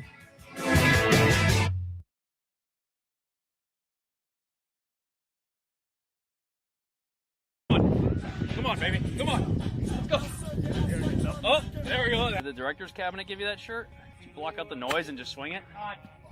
We got a bunch of guys that let the noise get into their heads and they're swinging the club. Okay. I think I'm making Kyle better. I've been hitting balls down the middle and Kyle decides, no, that's not good enough. All right, what goes further? Braden's drive or me throwing the football here?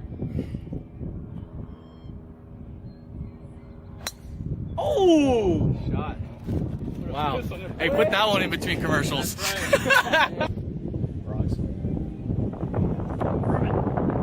Rocks. The next group coming up too.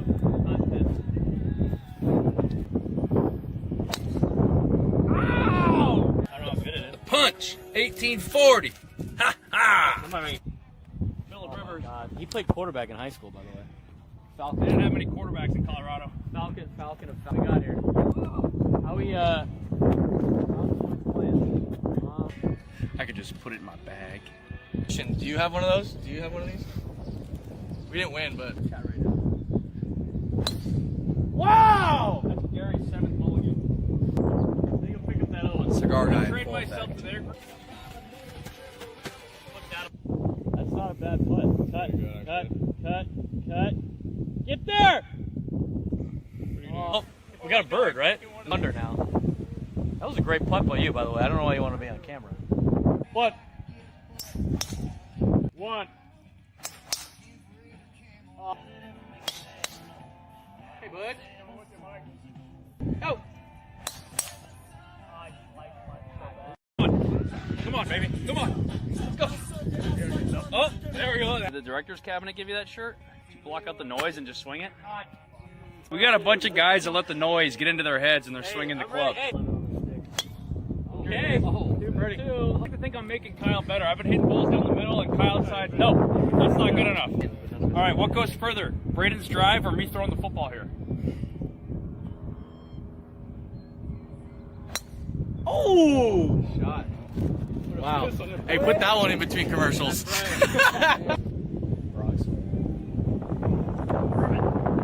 Rocks. The next group coming up too.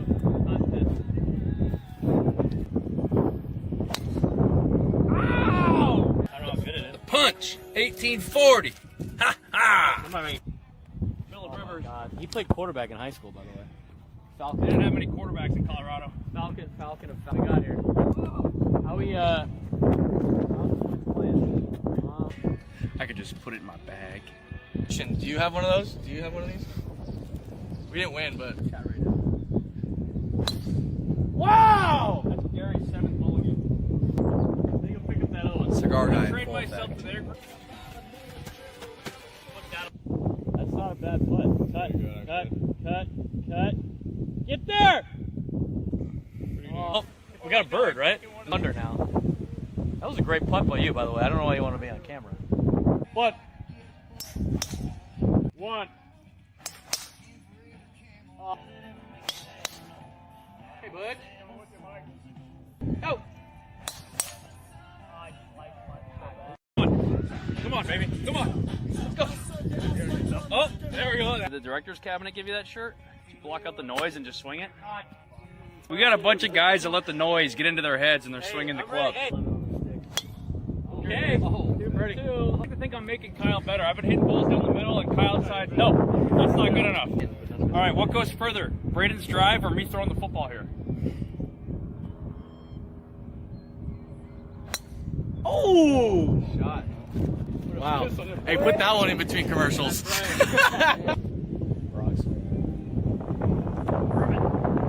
Rocks. The next group coming up too.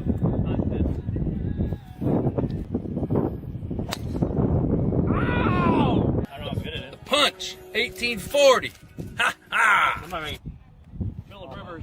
He played quarterback in high school, by the way. Falcon. They didn't have many quarterbacks in Colorado. Falcon we got here. How we I could just put it in my bag. Do you have one of those? Do you have one of these? We didn't win, but.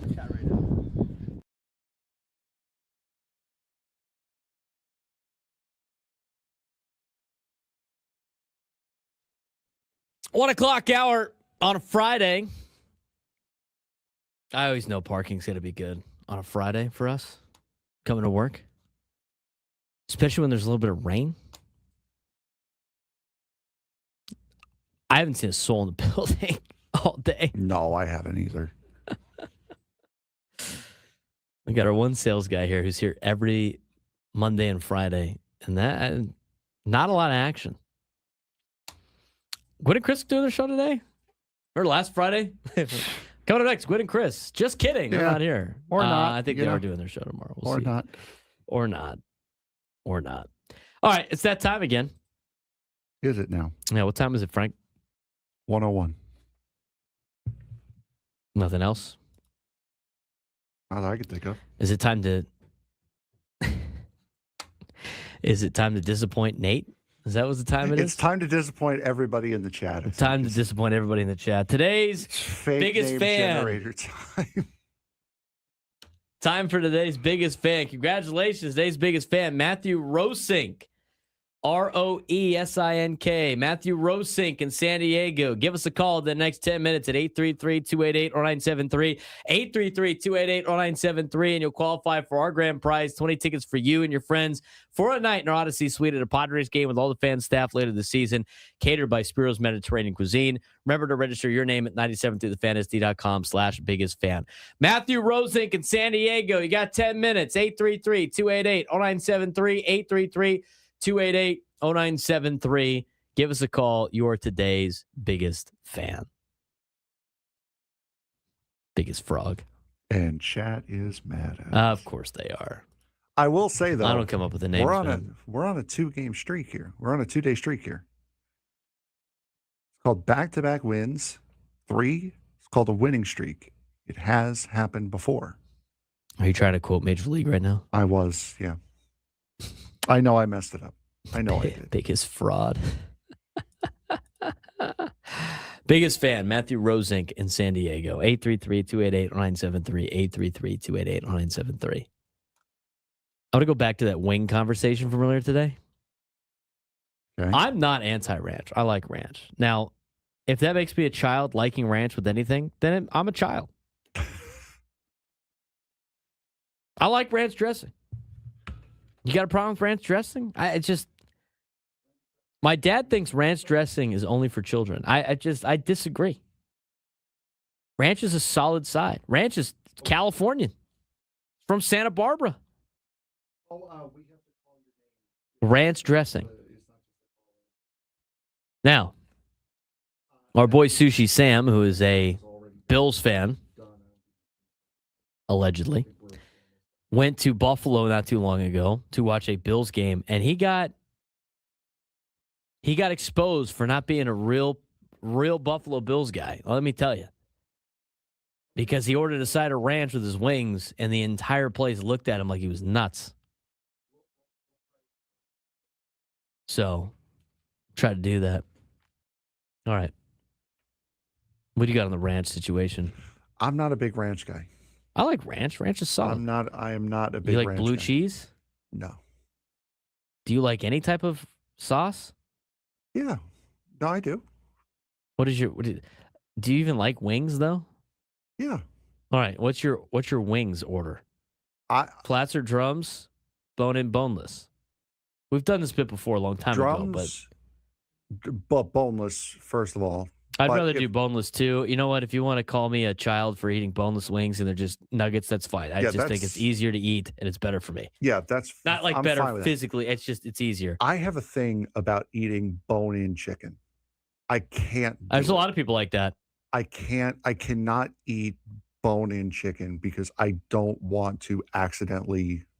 I have that fear of choking on a bone. Yes. Mm-hmm. Okay. Well, that's one way. I have two friends that don't like eating bone in anything because they think the bones are gross.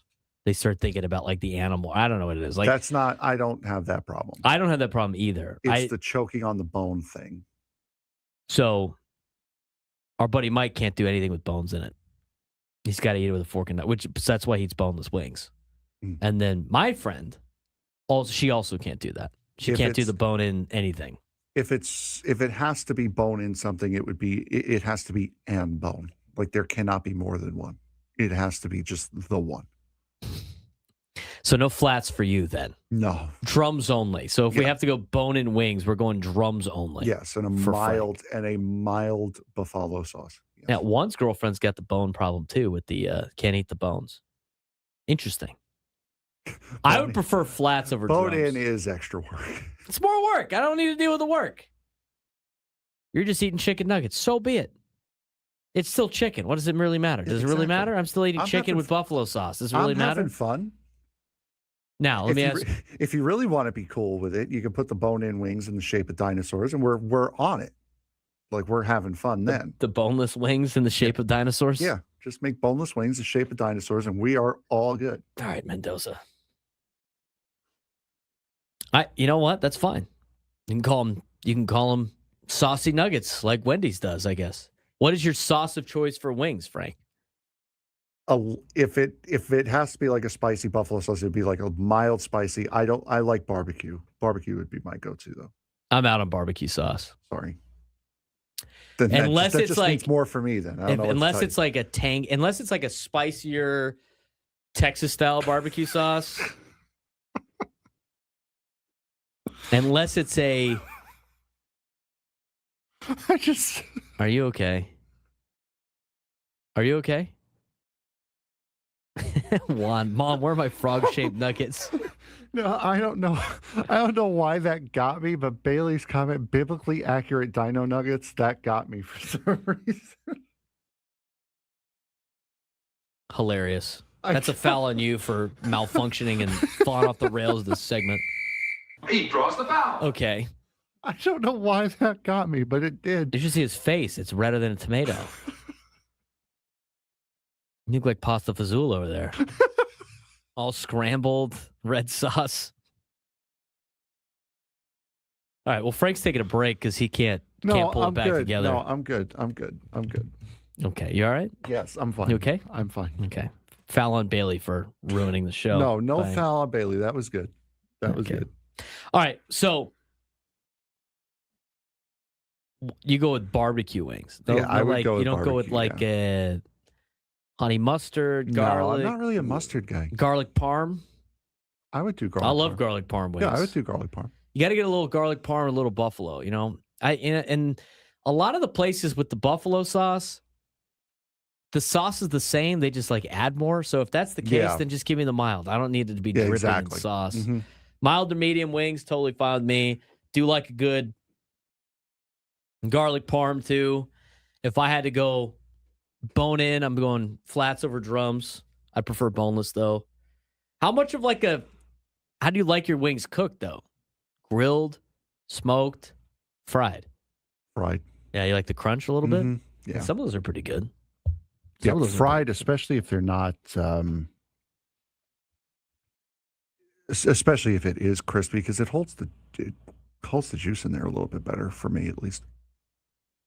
It's not too bad. The juice of the wing. All right, so you're getting a barbecue wing. It's got to be a drum or a nugget, basically. Mm-hmm. And then your dipping sauce is what? Do you have a dipping sauce?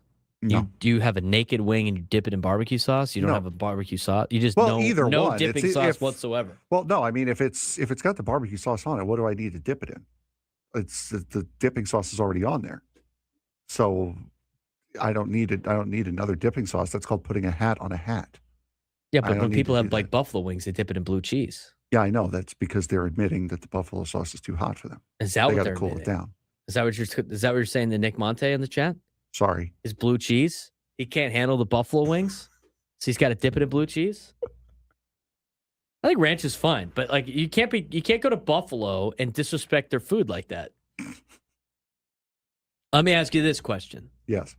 There's a lot of food pairings that have like sauces that come with it. Mm-hmm. Okay. So dipping sauce for wings is one of those things. Yeah. Would you consider it an insult if you put Worcestershire sauce on somebody's meatloaf they made or ketchup? Because that's meatloaf, you go with Worcestershire sauce and you go with ketchup. That's kind of a nice pairing. But this is interesting debate in my house because when you make the meat, when in the past, when my mom has made meatloaf, my dad has always put Worcestershire sauce on his meatloaf. As soon as he pulls that out, my mom is insulted that he is adding sauce to her meatloaf. Is that a foul? No. I mean, I'm personally am not the biggest fan of Worcestershire sauce. Wash your sister sauce? Sure. I'm not the biggest fan of that. It's like a salt sauce. It's For all me, it tastes like. For me, it's we either put sauce on it or ketchup. It's one of the two. So I don't see that as a foul. Now I don't take it as a personal insult. I would take it as a personal insult if he's saying I need to moisten this thing up because it's dry and overdone. No. He likes adding the flavor of the sauce. That's fine then. And the ketchup. I think that's fine. Because I mean, I wouldn't mind that because if I wanted Worcestershire sauce and your sister sauce and no one else liked it, that's fine. I'd just put it on I'd make it as is, and then everyone could put on what they want on it. Our resident Ohio State fan says ranch is for kids, blue cheese is for adults. In which one has now countered with blue cheese is for people who eat moldy food. Ranch or blue cheese. That is also true. Ranch or blue cheese. Nick Monty, Frank, you never eat wings without a dipping sauce. Again, if the dipping sauce that I want is already on the wing, what is the point of said dipping sauce? It enhances the flavor of the wing. Why? But it's a good on mix. the sauce, or it's on the wing already. Yeah, but you have dipping sauces for stuff. Then get a bare wing. Then you can control how much dipping sauce you have on there. I like ranch and blue cheese. I don't discriminate. I like flats. I like bone. I like drums. I like bone in. I like boneless. I like food. Wangs is wangs. Yeah, there you go. Nick Mont, it's just science, dude. You have to dip the wing into some type of sauce. Just if you dip any wing in Buffalo into ranch in Buffalo, you're going to get chastised. Right as I look up, there's a Buffalo boneless wing from Buffalo Wild Wings getting dipped into ranch on the ESPN 6. I have never seen those commercials that don't dip the stuff. Wingstop, Buffalo Wild Wings, all those places. Is there a wings place in town that's, up to par? We might have to find that out. Wings and Things, of course. We might have to find that out. Maybe we go to Wings and Things and check it out. Okay. I've been there multiple times. Wings and Things is solid. I like out of all the chain wing places though, what's the go-to? To me, I like Wingstop the best out of the group. I'm not a huge the atmosphere of Buffalo Wild Wings is fine, but they got a lot of their food's like super expensive. Yeah. For it not being very great. I mean, you go for it's like a sports version of Chili's. Their avocado sauce isn't, or the avocado not the avocados. The artichoke dip is really good there. Buffalo Wild Wings you go to for appetizers only. Hence the. It's just appetizers. The artichoke dip being good. Yeah, that's it. That mozzarella sticks. I think they have cheese curds. Cheese curds are money, but. It's like the best thing they have is like the sampler, just like at Chili's, the best, like the Big Dipper, big whatever it's called. We're seeing sampler. We're seeing Dirty Birds in the chat here. I've been to Dirty Birds is solid. They got a couple around the county. They got one over by San Diego State in the college area. They got one in Liberty Station. I know they got the one there. The one that's connected with the Loma Club golf course. I will step on Legos barefoot before I dip my wings in blue cheese. Blue cheese is solid, dude. What's the I want to know from people from what's the Buffalo thing? Like in Buffalo, you're only allowed to eat it with just buffalo sauce, or is it blue cheese only? I don't know. We lived in New York proper. We did not live in Southern Canada. Rules for buffalo wings in Buffalo? Is that a good? Sure. Arby's owns Buffalo Wild Wings for your information. That is from Wilbur the Wildcat. I don't have a problem with Arby's. I mess with some Arby's. That's usually like a once a year type meal. You get the craving for Arby's and then you forget what you're eating. I just get the mozzarella sticks. That's it. That's all I get from Arby's. Okay. You need from Arby's. Yep. Here's the official rules for eating buffalo wings in Buffalo. They can't be breaded. They're naked before frying. They never breaded, always deep fried until crispy and tossed in cayenne hot sauce and a butter mixture. You have to have bone-ins Do not say buffalo wings. Locals simply call them wings or chicken wings. Of course, you don't call it Yes. Japanese food in Japan. You call it food. Okay. And then it says blue cheese only. Celery and blue cheese dressing are standard accompaniments. Accompaniments. I know. That was hard to say, even though I know how to say it. So ranch is generally forbidden, and the wings are ordered by heat level, mild, medium, and hot. So if you show up to Buffalo and you order ranch, they will ship you out of town. Which also, as Sushi Sam has done, if you're going to cosplay as a Bills fan, you probably shouldn't show up to Buffalo and ask for ranch. Yeah, That's like you should kind of know the rules. Yeah, of where exactly. You're going. Know the rules of where you're going.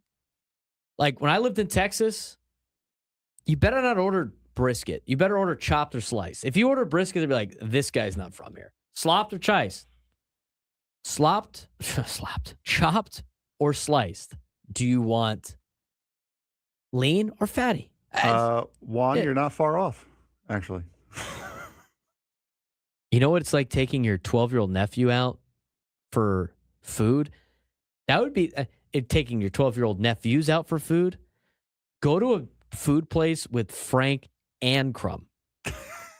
Those are two. And again, eat like children people. But I admit it, and I said I'm looking to broaden horizons this year. I'm looking to expand and break out of that. It is a mental block for me. I don't know where it started. I don't know why it started, but it started, and I'm trying to break that mental barrier. Sounds like Dirty Birds is the place to be. Okay. In town. We're going to have to take you there. You're going to have to do a food review. We're going to start those in February. Yeah, we are. The food that reviews. that is one of the new February gimmicks that we are going to be starting, yes. You better not put ranch on wings if you I'm want not to claim going you're a to. Buffalo person, Sam. He was like acting surprised again. You know, he acts surprised a lot for things that are head scratching. Can you believe the tickets to get into this AFC divisional game is $500? No way. Really? Who Would have thought, huh? Can you believe I got yelled at for putting ranch on my buffalo wings in Buffalo? You don't say. You don't say. All right. Sam, pineapple on pizza in Italy doesn't really fly. There's a lot of stuff in it. Pepperoni on pizza in Italy doesn't fly. I'll just let you know that Pepperoni right doesn't now. exist in Italy. Yeah. Yeah, you can have a pepperoni pizza. They'll smack you upside the head over there. Yeah, well, no, it's pepperoni doesn't exist in Italy. It doesn't. If you say if you ask Doesn't for exist. That's an American thing. If you ask for pepperoni in Italy, you're getting a bell pepper. Is what you're getting. They're gonna hit you across the face because you're gonna ask it like an American. Buongiorno. Can I get pepperoni on my pizza? No. Food reviews from a guy that can't eat a lot. He now. doesn't. It's a review. It's David- not. It's a review. It's not a contest. It's not a Portnoy food does eating contest. Portnoy's gotten famous for doing a pizza review. He doesn't have a whole pie. He has one bite. Well, everybody knows the rules. Exactly. All right. 833-288-0973, 833-288-0973. Get your phone calls when we come back. Talk about Aztecs basketball, UCSD last night, USD in action tomorrow, college basketball. Finish up the last hour of the show on the Braden Surprenant Show. Settings number Sports Station 97 through the Fan.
All right. That was a mistake doing that. Talking about wings. Now I'm hungry. We just got to make it through 2 more segments before going. I'm going down to Underbelly tonight. I've never been. I heard it's really good. You ever heard of Underbelly? I have not, no. Underbelly's it's like a ramen place. Mm. It's over in North Park. I've never been. I heard it's legit. I'm going down to North Park for this Saints Cathedral game at 7:30. So gonna hit up Underbelly. Might as well. Already down there. May as well. So I'll be having that. Maybe they'll have wings. Maybe I get to get some wings there too. Wow, Nick Monte says it's overrated. Well, I'll be the judge of that. We're finding that out. Report on Monday. That's right. 100%. Heard it's good. Give it a shot. So we're going to do that later. I am a little bit hungry now, so now I'm thinking about that. But I want to mention that all guests on 97 to the Fan join us on the David P. Shapiro Fan Hotline. David P. Shapiro, criminal defense attorney. He's helping good people regain control of their future when charged with a crime since 2010. Visit davidpshapirolaw.com. I do want to get into college basketball, but we didn't take a deep enough dive into this NFL deal that I talked about how I fixed the NFL. Yeah. All right, so I had the idea yesterday because Robert Kraft said that they're going to expand to 18 games. I think that's terrible. So the NFL is the NFL looking into it, yes. It's only a matter of time. They got the 17, now they want 18. Why do they want more games, Frank? Money. Inventory. They just need more. They want more of the quantity. They want a higher quantity of games. That doesn't mean they want higher quality. But to me, I feel like the NFL, if they want more quantity of their asset, they should cut the games down and add more teams to the league because it's going to keep guys healthier. I talked about this earlier in the week about you got Jared Stidham starting at quarterback on Sunday for the Denver Broncos because Bo Nix got hurt. You watch the Niners have a skeleton squad try to compete against the Seahawks in a playoff game. Everybody's banged up. Seahawks missing Zach Charbonnet because of all the wear and tear of the entire season, them playing 17 games and having to go to the NFL playoffs and all that stuff. And the reason why they never want to expand teams, like, well, there's not enough talent to go around. Well, there's not enough. Are you kidding me? Yeah. If you're going to play so many games that none of the starters play in the playoffs anyway, you might as well expand.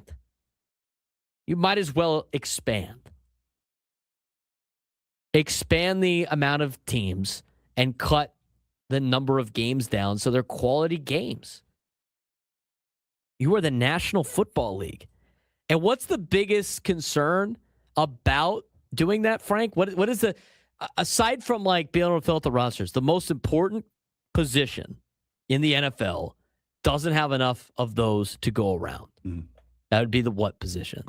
Quarterback position. You are the National Football League that makes billions upon billions of dollars. I'm surprised they haven't found a way to develop quarterbacks for their product. The college game is so different, and Right. the way college kids are taught to play in the college game, it's its own sport effectively. It's not the NFL light. So you're having to go and teach them completely different systems to go and play professionally. Some get it, some don't.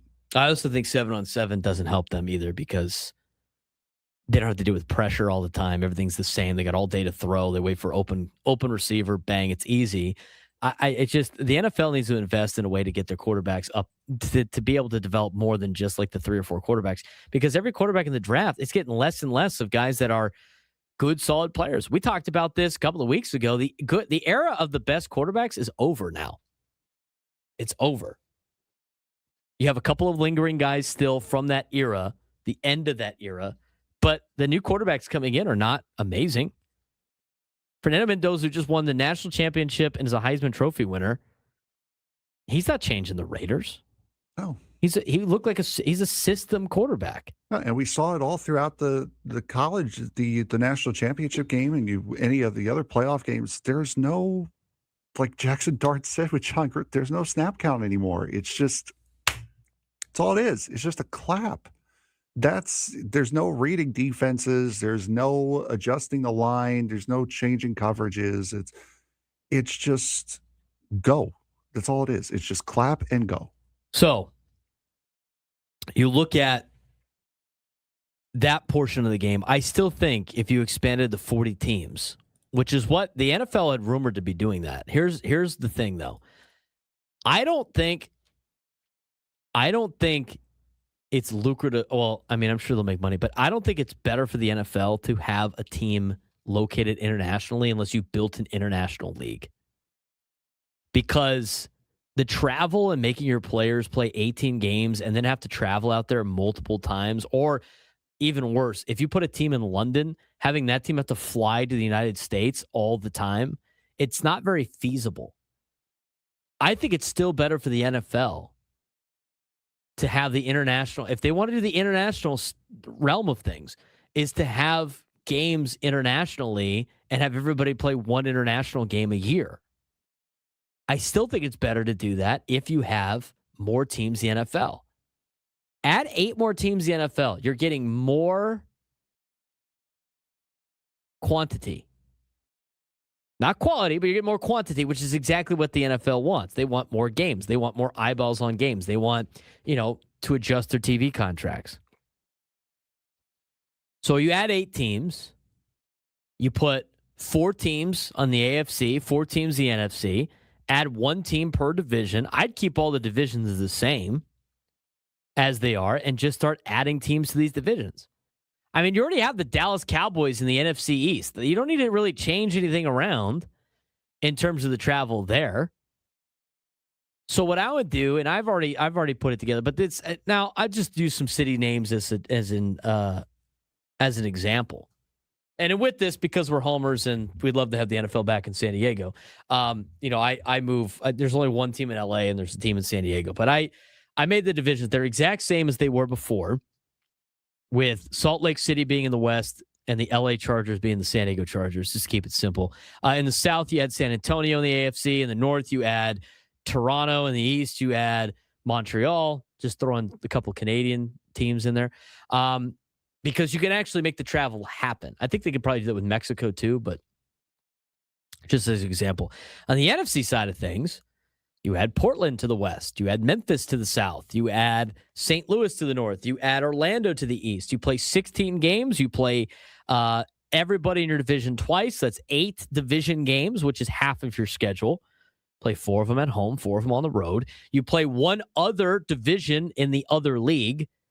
So you could play like the NFC West. So if you're the AFC West, you're playing the NFC West that year. So you get Arizona and the Rams, Portland, San Francisco, and Seattle. And then you play the 3 other divisions in your league who finished in your spot. So if you are Denver, you get to play the number 1 team in the South, the number 1 team in the North, the number 1 team in the East. And that fills out your schedule. And you put it over 19 weeks. And with the 19 weeks, you get 2 buys, and you get the Pro Bowl in week 10. So you basically have like 2 halves of the season. You have the first half of the season with 8 games and a bye, and you have the second half of the season with 8 weeks and a bye. And with the Pro Bowl week, every team gets 3 buys, so the players can rest because it's a violent, gruesome sport. You still get all the inventory. In fact, you get more games doing it this way than just playing the 18. You get 320 regular season games. And then I would expand the playoffs to 10 teams on both sides. It's half the league. It's fine. That's how all the other leagues are in professional sports. Have a play-in round to see who plays the 1 and 2 seed. And then you go 8. And then it's like the final 8 on both sides. And you play it to the Super Bowl. Super Bowl is the day before President's Day, which I think everybody wants anyway because President's Day is off for most companies. And you dominate the entire fall. Starting from, you go Labor Day weekend to President's Day weekend. The players get 3 buys mixed in. You can play an international game every week. That's 18 international games you can play. Then you have, on top of that, with the buys and everything else, everything's perfectly set so you can have the full slate on NFL Sunday for Red Zone, which is what everybody wants to watch anyway. So when you have a 40-team league, you have 20 games a week. You have one game on Monday. You have one game on Thursday. That knocks it down to 18 games. You do the Sunday night game, and you do the early morning for the West Coast international game. And then you got 16 games left on weeks where you don't have buys. And you get 8 games in the morning slate and 8 games in the night slate.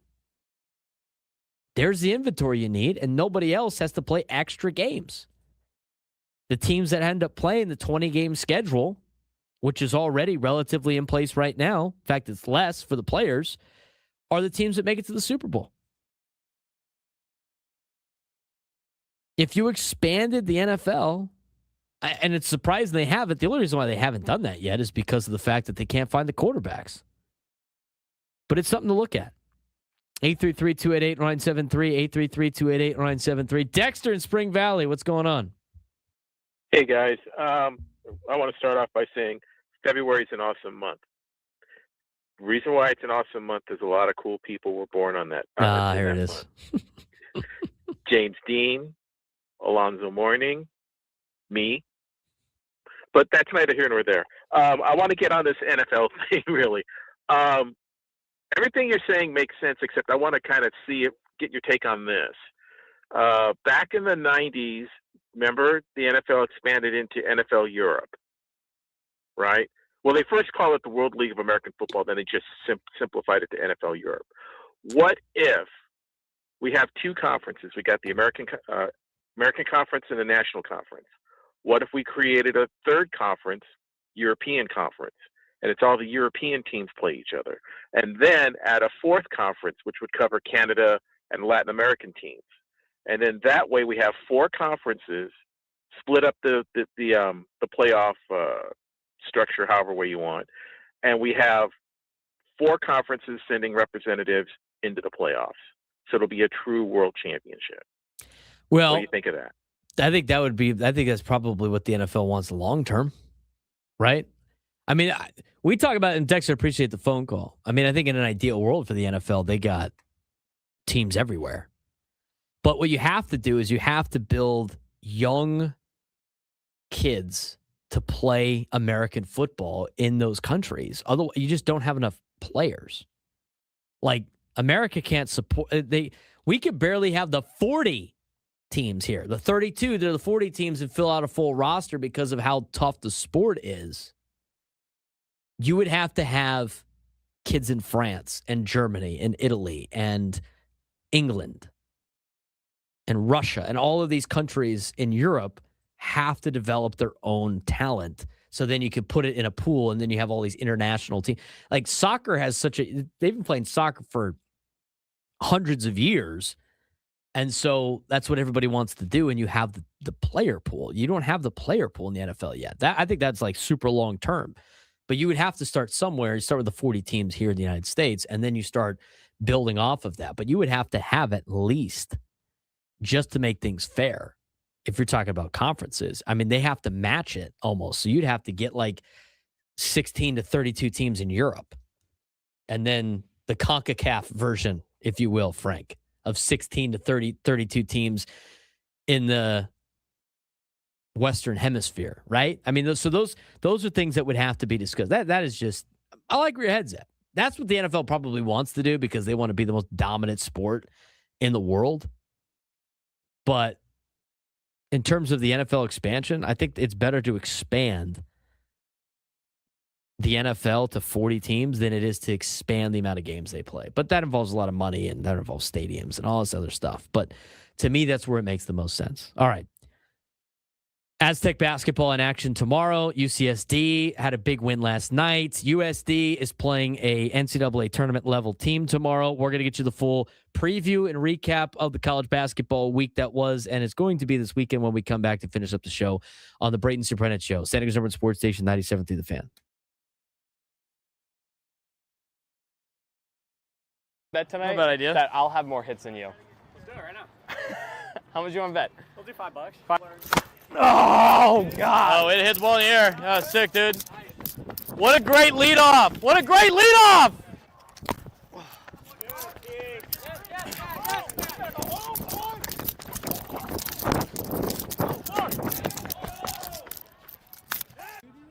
Yeah.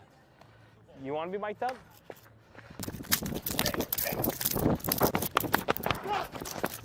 Oh. No, Rick. There's the Joel we know. Well, you're lucky I'm a huge target at first, dude. Someone gassed. Chell's got to get us in, though. We're screwed next at bat. That's not great. Yeah, all right. Yeah, Zion.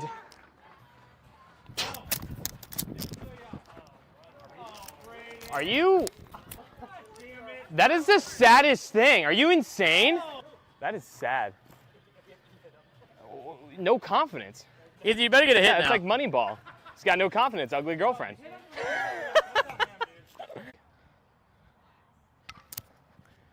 Come on, Sam. Oh, hose him! Oh, we got it. Can we get a first baseman I can catch? One time, Matt. Nice. All right. Glasses on too. That's why. Oh, damn it. Can we score some runs? Play first base. All of a sudden, it's locked down. Who bats after Q? I think it's the other team. Go! Go! Show Braden how to run home. Oh, damn it. Got onto that bat. Hey, the Surprenant suck. Come on, Cello. I can play Cello. Oh, look at the throw. Oh my God. Oh, pick me, dude. You can't see it. It sucks. I can't see anything. Oh, I crawled back. Did you ask him to buy you a beer after that? Hey. Got us beer, dude. Wow, there, dude. You serious right now? He does. Dude, yeah, Ethan, seriously, dude. I know. Hey, Ethan, sit next one. You don't boo nobodies. That's what I'm hearing. Get out of here. Get out of here. Nice ball, Matt. Nice job. I'm the best. I'm the best. Hey, good job. Hey, we won. Nice job. Good job. Good game. Good game, guys. Good game. Good game. Good game. Let that big guy's going. Good game. Where do you want me to sign, sir? Like where you're always. Don't send it to Fox. No, nobody makes me sign. But I'll whatever you need for your kids or whatever, like sign ball or anything. Let me know. You're all over it. Bet tonight. Not a bad idea. That I'll have more hits than you. Let's do it right now. How much you want to bet? We'll do $5. Oh God! Oh, it hit the ball in the air. Oh, sick, dude. What a great leadoff! What a great leadoff!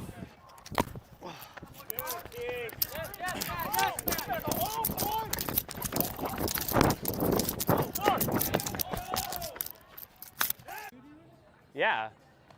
You want to be mic'd up?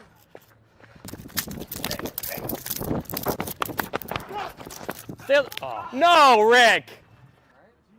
There's the Joel we know. Well, you're lucky I'm a huge target at first, dude. Someone gassed. Chell's got to get us in, though. We're screwed next at bat. That's not great. Yeah, all right. Yeah, all right. Zion.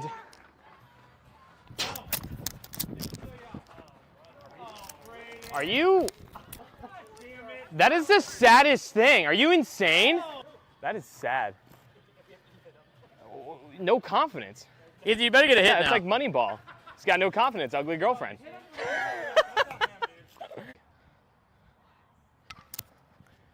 Come on, Sam. Oh, hose him! Oh, we got it. Can we get a first baseman I can catch? One time, Matt. Nice. All right. Glasses on too. That's why. Oh, damn it. Can we score some runs? Play first base. All of a sudden, it's locked down. Who bats after Q? I think it's the other team. Go! Go! Show Braden how to run home. Oh, damn it. Got onto that bat. Hey, the Surprenant suck. Come on, Cello. I can play Cello. Oh, look at the throw. Oh my God. Oh, pick me, dude. You can't see it. It sucks. I can't see anything. Oh, I crawled back. Did you ask him to buy you a beer after that? Hey. Got us beer, dude. Wow, there, dude. You serious right now? He does. Dude, yeah, Ethan, seriously, dude. I know. Hey, Ethan, sit next one. You You don't boo nobodies. That's what I'm hearing. Get out of here. Get out of here. Nice ball, Matt. Nice job. I'm the best. I'm the best. Hey, good job. Hey, we won. Nice job. Good job. Good game. Good game, guys. Good game. Good game. Good game. Good game. Where do you want me to sign, sir? Like where you're always. Don't set the Fox. No, nobody makes me. College basketball. Let's get to some college basketball action as we got a lot of teams. Well, we got 3 schools in town that are competing at the D1 level. One of them played last night. It was UCSD against UC Davis. It's a good win for UCSD last night against Davis, a win that they much needed in the Big West Conference. They're now 5-3 in the Big West. They have passed Davis in the standings, if you will. Chicken had 19 points. Prosper the second had 14. Denjit had 12 points, and Hudson Mays had 19 points coming off the bench for UCSD last night. They shot 49% from the field and outshot UC Davis 49% to 36%. Were only 29% for the three-point lines, where Davis really made their stride back into the game.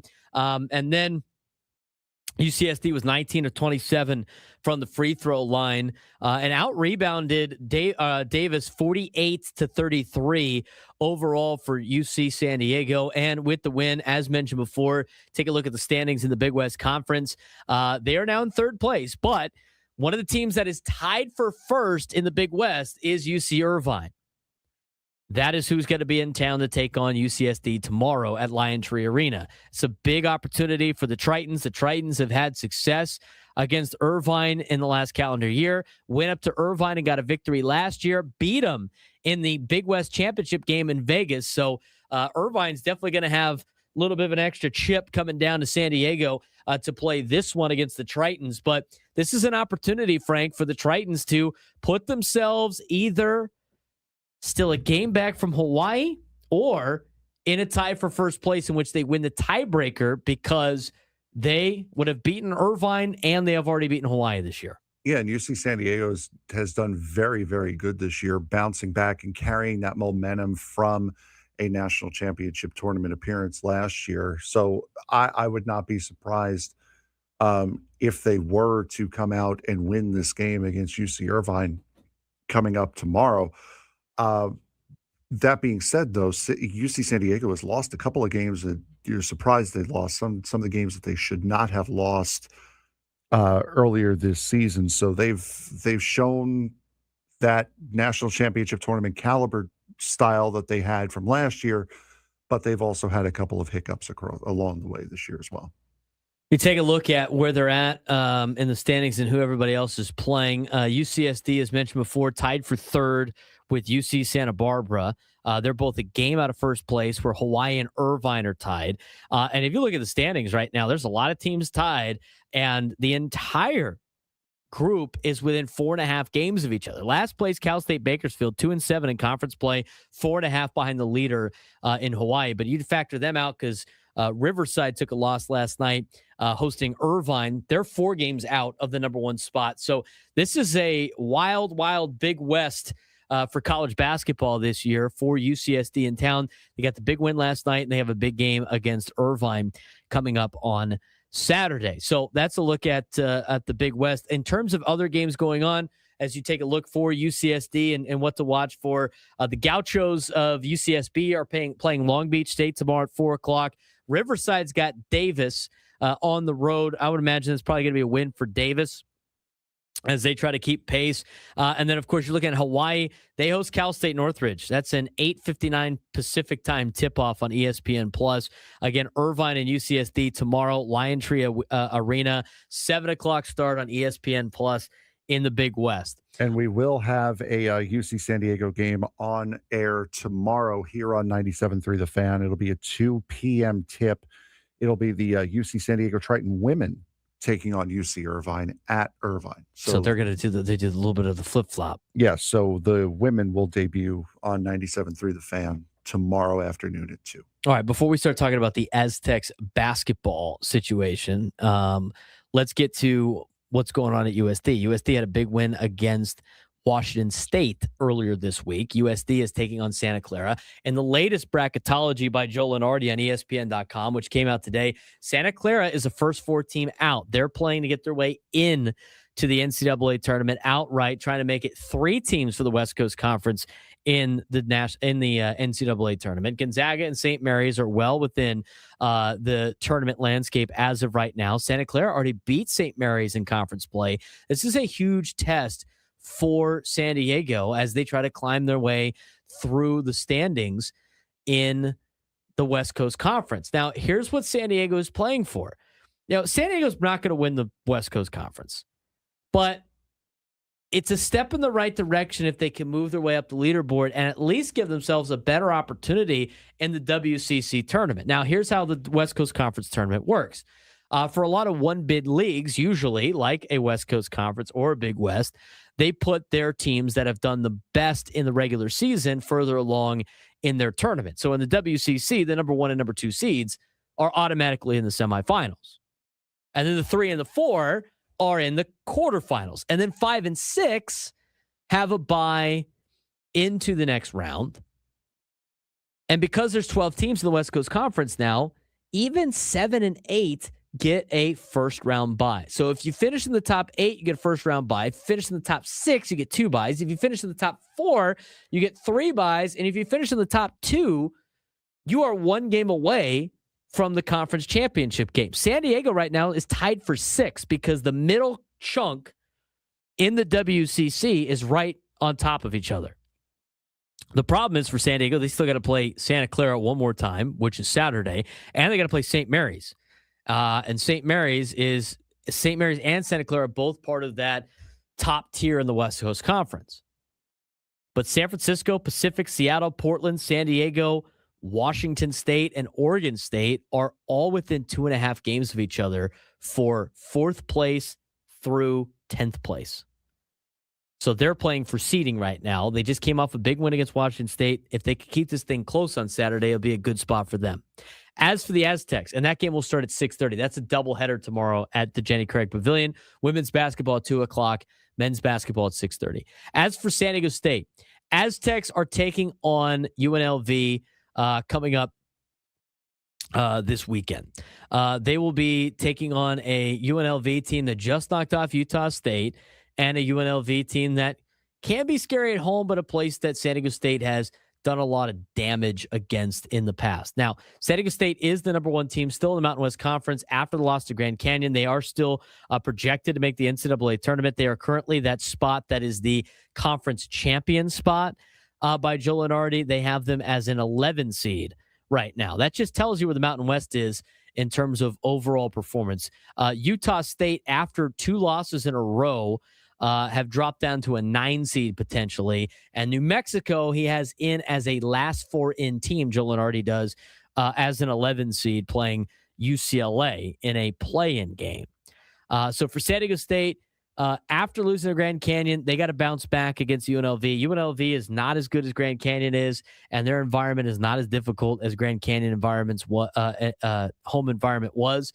This should be a win for San Diego State, but this is back to the must-win games. I didn't think Grand Canyon was a must-win game. I thought Grand Canyon it'd be a lot better if you did win this game, but your next couple of games in a row before you get to Utah State are kind of must-win games because you can't really afford to let any of those games fall, Frank. No, and this is something that we discussed with the football team is you have to win these types of games to get some space, to get a gap, to get some sort of air between yourself and Utah State to give yourself an opportunity to stumble if it's going to happen. It's not going to completely kill your chances off at winning the conference. And it's also worth noting, this is going to be an earlier game. I believe it's a 1 p.m. tip for San Diego State, and it's going to be on the big network. It's going to be on CBS. So it's not going to be on CBS Sports Network. It's not going to be on FS1. It's going to be on the big CBS on Saturday afternoon. Great time to show the committee what you got, San Diego State. You got to go out there and dominate UNLV.